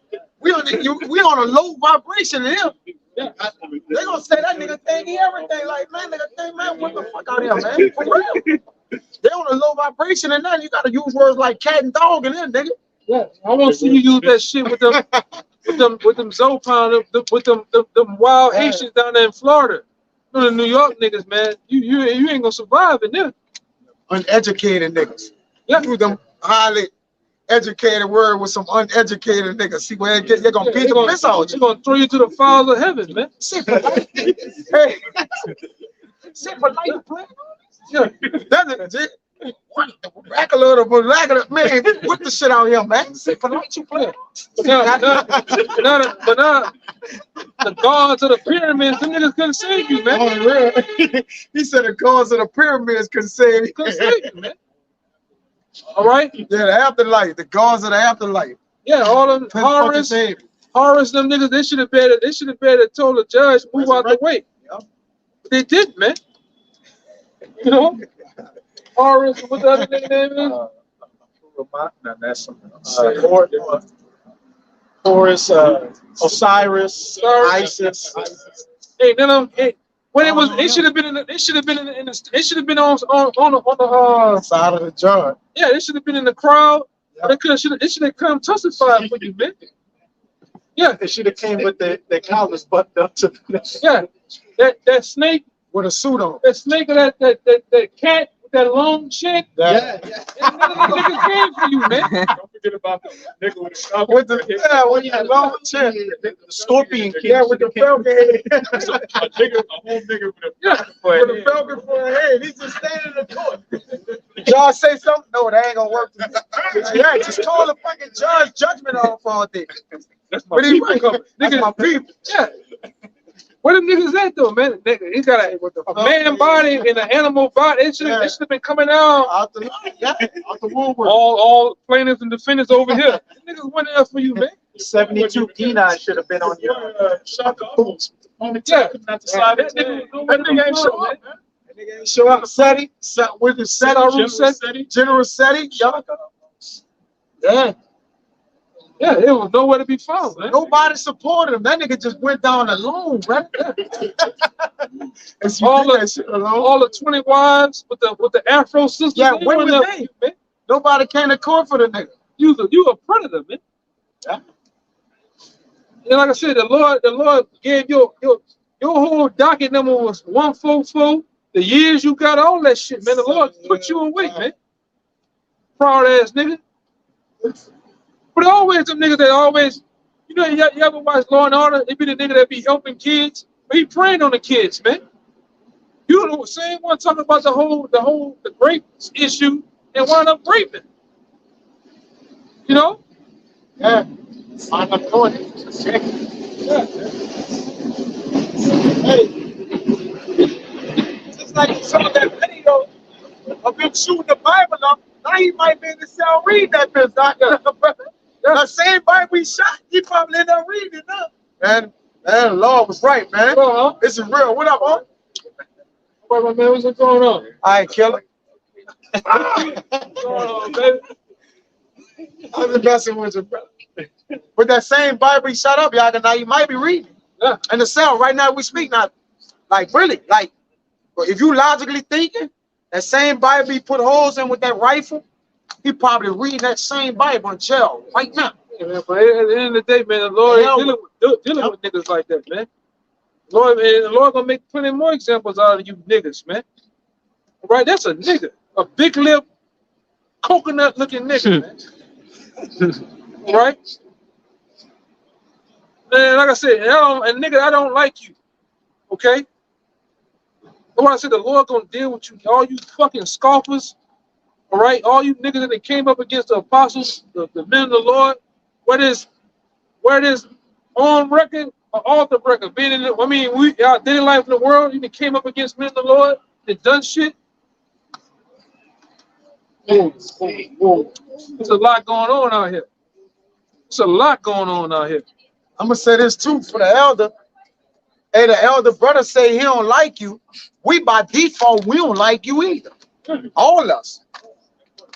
Just because he don't like you, we don't like you. But we ain't like you anyways, but he ain't like you, we really don't like you. Like, we just fall in line with it. Nigga. Go ahead, I just saying you other niggas, we don't say you scoffing, we don't like you niggas either, man. Like, you know. Yeah, man. If we be in that spirit like Elder Ricard, man, if he had it our way, man, we'll take you niggas around the corner in the alley and let you have it, man. We all. But these, and see how well your bones hold up, man. You know, but hey, we can't do that right now, though. You know, you gotta just teach the word and endure. Test that jaw, huh? Yeah, but Lord will, we get that opportunity, man. You know, we're gonna jump. We're gonna jump like Jordan on you niggas. You know. And the Lord gonna let the men of the Lord spiritually jump these people in the world. Because the whole world been jumping us with coming up against this truth. The Lord been letting the whole world come at us. So when we get the spiritual powers, the brothers, we gonna jump y'all ass. Everybody. We gonna be jumping everybody, right? Everybody was jumping us. The Lord fell, brother. It's gonna look like a cartoon when you see that smoke and arms just doing this. And kick this shit, man. You're gonna really have a cloud. Put your body in the middle and you just see arms, legs, running shit, man. Shit. At Mach 5 speed. Yeah. At Mach 5 speed, because we're gonna have them spirits on us. It's gonna be going at Mach 5 speed, man. That's gonna come in your ass, man. You're gonna come out flat like a sticker on the ground. With a bunch of hickeys and shit, man. Damn, Jake. Yeah. Go ahead, bro. Book of Jeremiah, chapter 16, verse 16. Behold, I will send for many fishers, saith Yahweh, and they shall fish them. Did that not happen? Did the Lord not establish fishers across the four winds, fishing men? So he did that, all right? And after will I send for many hunters, and they shall hunt them from every mountain and from every hill and out of the holes of the rocks. So if the Lord set up fishermen, he's going to set up hunters, man. You're not going to tell the truth about one part and the second part of the precept. No, I ain't going to do that part. It's going to happen, man. Going back off what you were saying, brother. It's Micah 5 and verse 8. It says, the remnant of Jacob shall be among the Gentiles in the midst of many people, as a lion amongst the beasts of the forest, as a young lion among the flocks of sheep, who, if he go through, both tread down and teareth in pieces, and none can deliver. Yeah. So that's Lord will, real quick. Hey man, I'm in the spirit of like Apostle Hart said back then. We're gonna for the record, we know we're gonna get Esau's ass, but 2/3 of you niggas, man, we're gonna jump over Esau to get you niggas, man. All right? Serious shit. We're gonna jump and like the other nigga down there, Mo 3 or Mo 4. Oh, I want that nigga too, man. Niggas want you, man. I want your jaw. You know?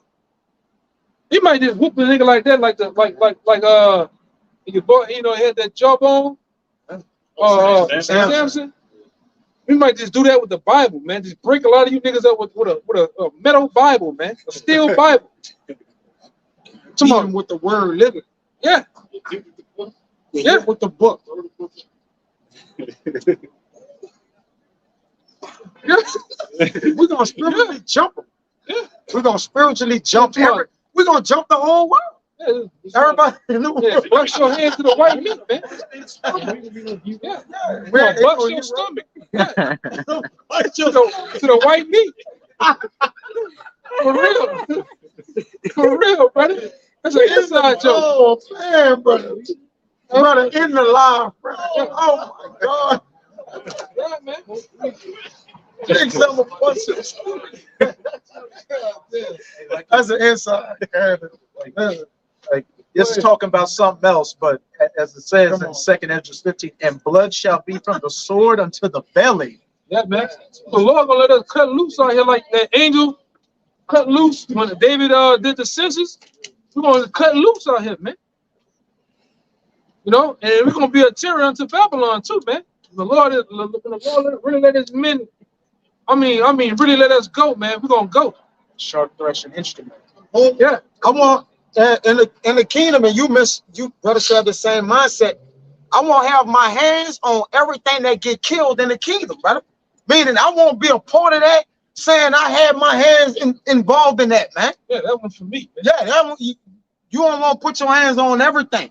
What that's dealing with judgment against that which came up against us, man. You should want to be a part of everything.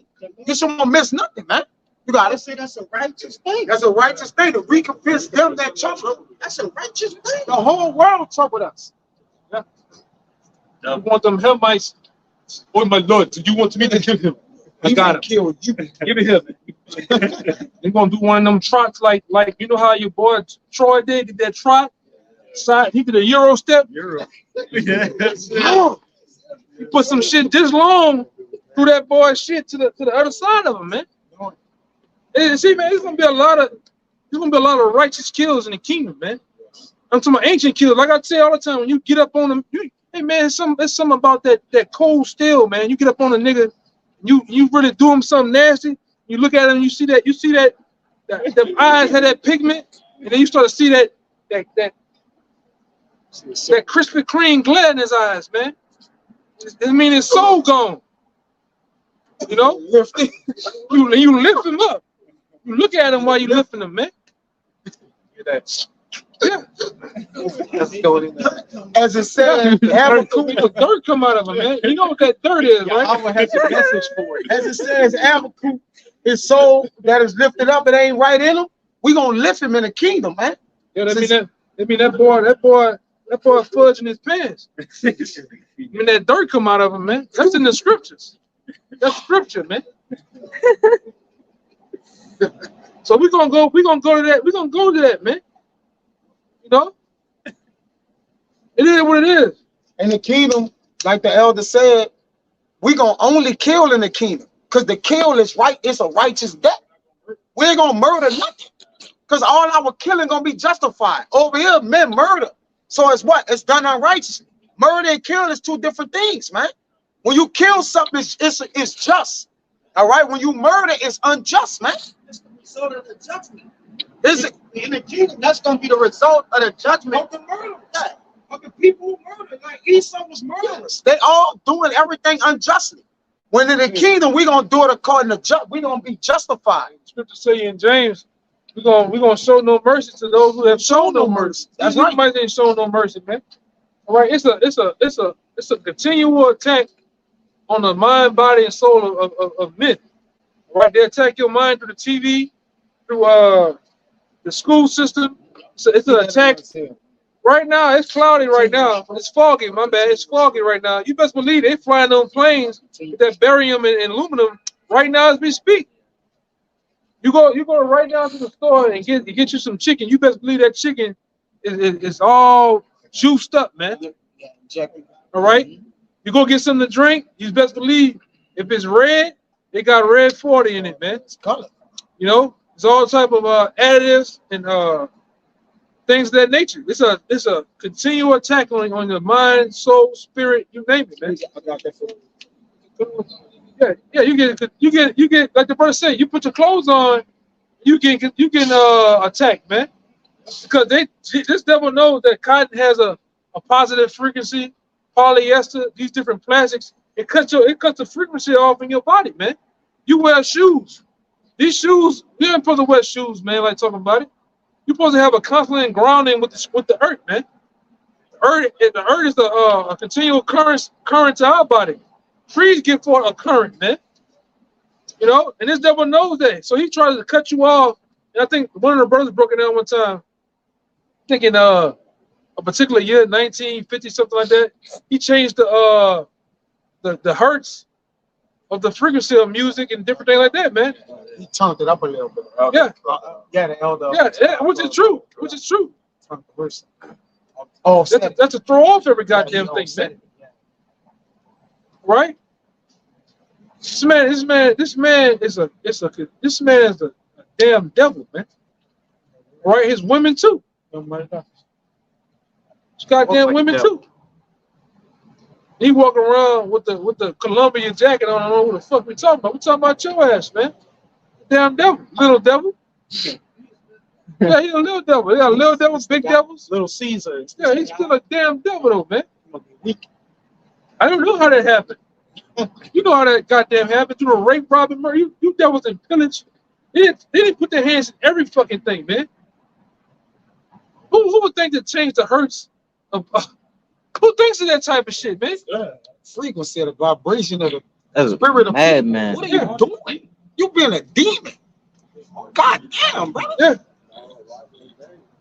I'm gonna give niggas BT. Niggas went back when I was 2001. Niggas would run home to watch BT and sit there and get dumbed down the whole time.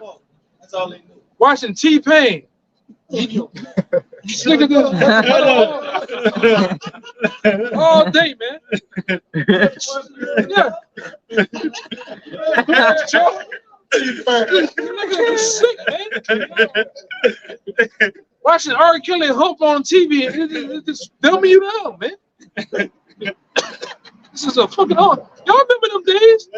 Watch Free. What that nigga name was? AJ and Free. Them niggas was dumbing us down, man. And Big Tigger. And the bass, a big old pump, man. Then you turn that off. Once that go off, you going to MTV. You're really getting freaked out, man. Yeah. Then you stay up at night and watch BT After Dark. You watching Limit. What that thing smell like? Yeah. And you watching that tip drill. I need to go to school. Bro, you watch that, brother. Jake was out there mind and why Jake could stay up to watch that bitch every tip night. Drill. That tip drill. You remember that school? You watch that? No, I know what you're talking about. Man, brothers, don't go home and type that tip drill. Jake be wilding out. Don't type that shit in, bro. It's 3 in the morning. You watch the tip drill. Gotta be up for school. Good morning, Miss Jackson. Tip drill. This is just coming in your head. Tip drill. That shit turned out with people out now, brother. That tip drill was that was exposing to the eyes. That turned out with people out, brother. Yeah, man. Oh my God, brother. This devil knows. This fucking devil knows us better than anything. You know that you, Jake, into the women, you into the drugs. He gave us that shit, man.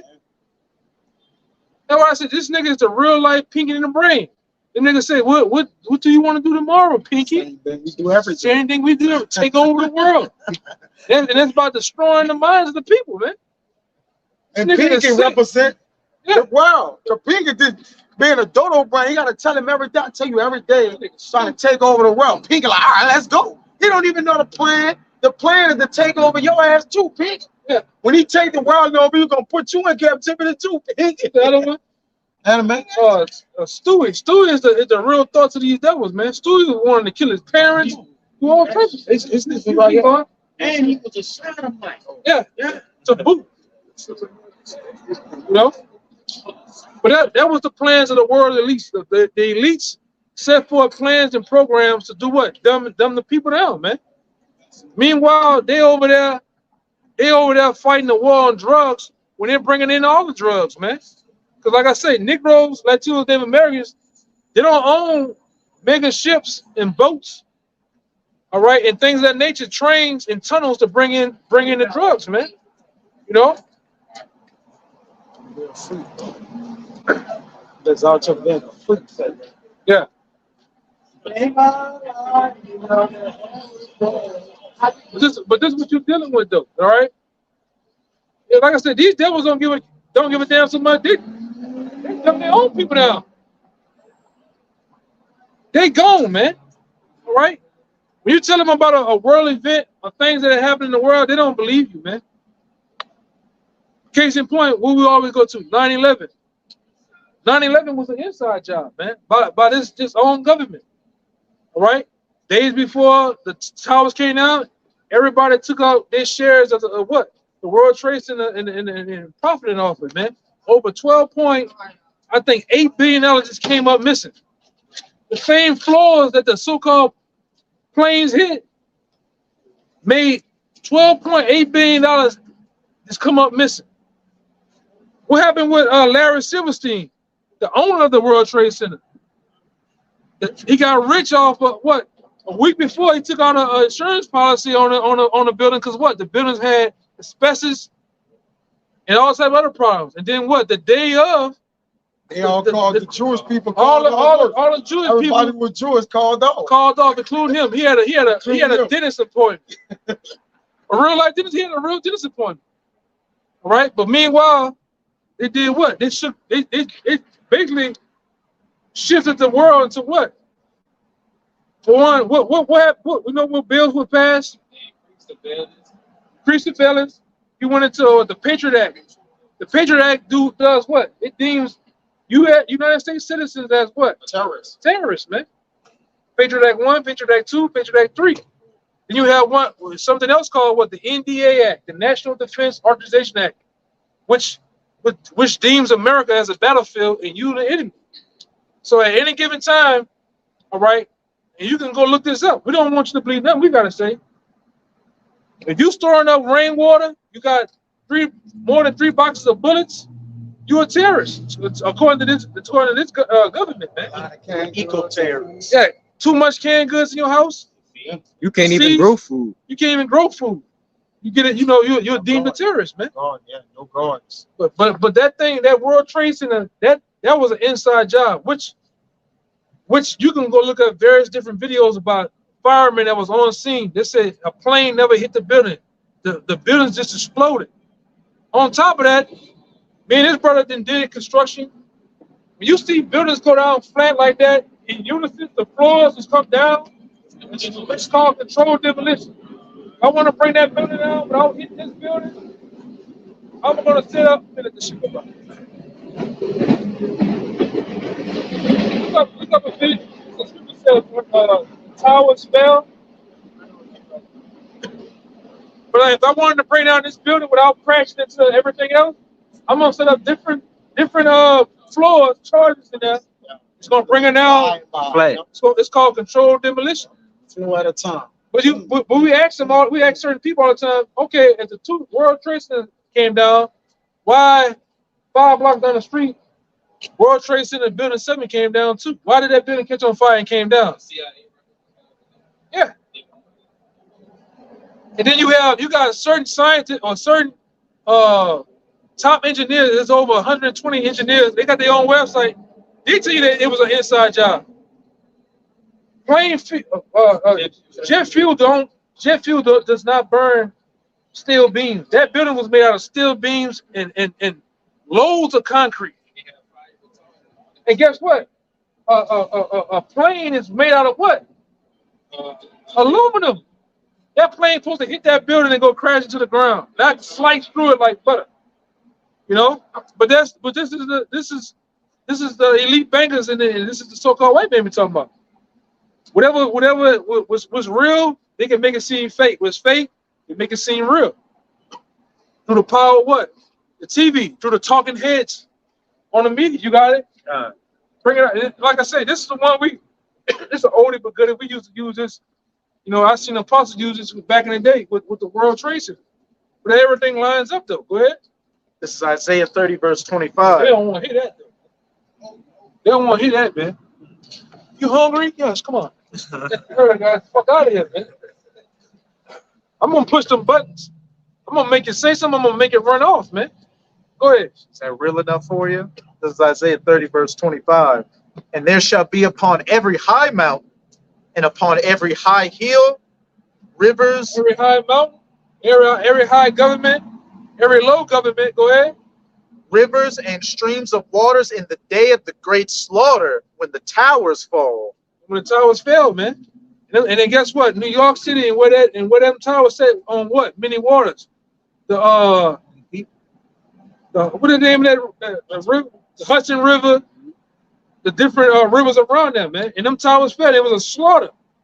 And them damn devils, including with the Rothschilds, they said they were 3 buildings over, and the thing laughing. Niggas jumping out head first, jumping out of the towers, dying. It was 3 buildings over, eating cheese and wine, laughing, man. And they knew it was gonna happen weeks in advance, months in advance, years in advance. This is a video out there where what they said what they would do when the building would close, they would bring their men in, they would set the charges to the different buildings and shit, man. For a whole year.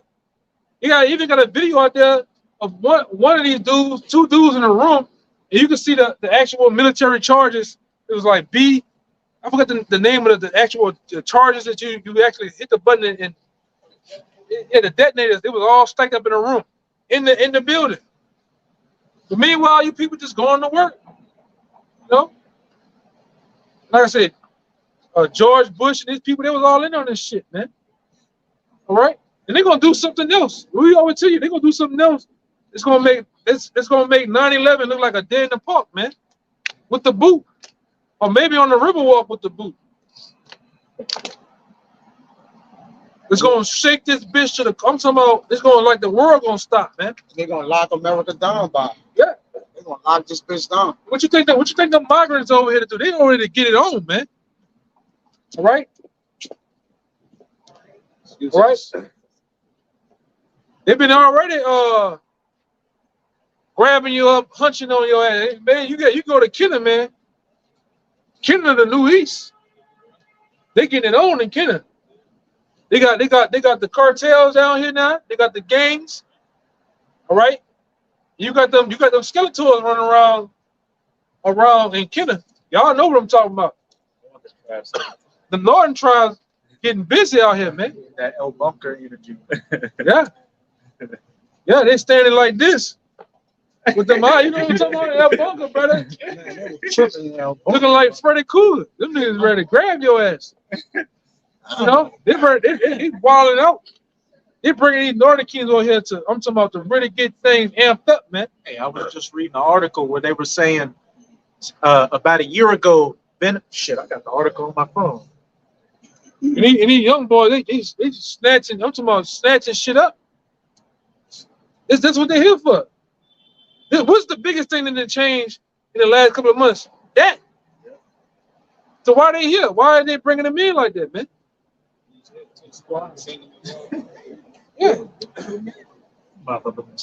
Yeah, when I first seen it a year ago when I went to Ideal Mark. Ideal Mark is like going to California, you go to Fiesta, you see all the land tribes in there. Like, man, I've been in Houston before. I said, man, this nigga got goals in his mouth, man. This nigga got a taper. So that's you can see the gang members and shit. You know how they dress and shit? Yeah. It's a snapping turtle.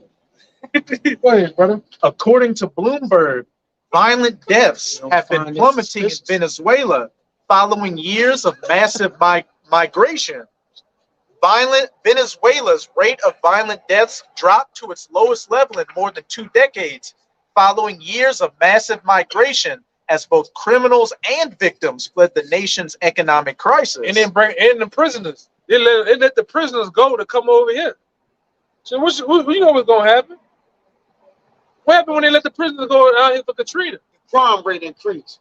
Death, murder, and raping. What's about for Katrina? Killing shit.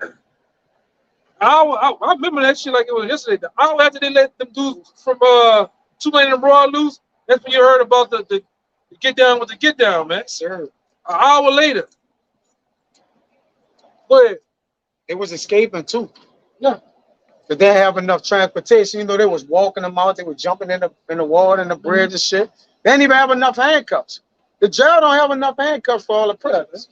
All right, they need to take the handcuffs back. Like, they don't have enough handcuffs. They don't have enough warrants. They don't have enough for anything. Right. You got it. Nations like Venezuela are emptying their prisons of dangerous criminals to send them to America. They are happy to let America's open border be the solution to their problem. A recent Department of Homeland Security intelligence report received by the Border Patrol instructs agents to look for Venezuelan inmates released from entering the U.S., according to a source within CBP. You know they're not doing that. They don't give a damn, man. What happens with most of these people that work? They don't give a shit what happened at work. They're just tired, ready to go home. You know, it's like going to Walmart with the cashier, or the chick or the dude at the post office. They don't give a damn. Go ahead.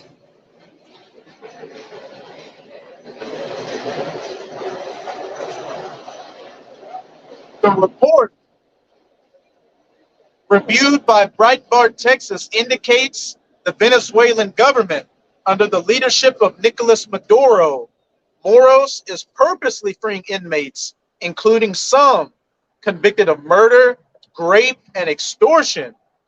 The intelligence report warns agents the freed prisoners have been seen within migrant caravans traveling from Chapachula, Mexico, toward the U.S.-Mexico border as recently as July. So they're here, man. and they all around you. All right. Like I said, we, the Lord forbids you. We in for a ride around the time of November, man. All right, if we make it there, when this thing really blows up, man, we're gonna see. All right, you want it out, brother? We gotta go, bro. Go. Everybody got preached up so we get out of here? No, we can get out of here, man. All right, hey, hopefully this camp was edifying to the hopefully like that's listening. You know what I'm saying? Before we end this video, we give our praises to Yahweh. So Apostle Elder GMS and peace and mercy don't be like. Hey, above a ball. Above a ball. Above a ball. Above a ball. Above a ball. Above a ball. Above a ball. Above a ball. Above a ball. Come on, Yasharal. Come on, Yasharal. Shalom.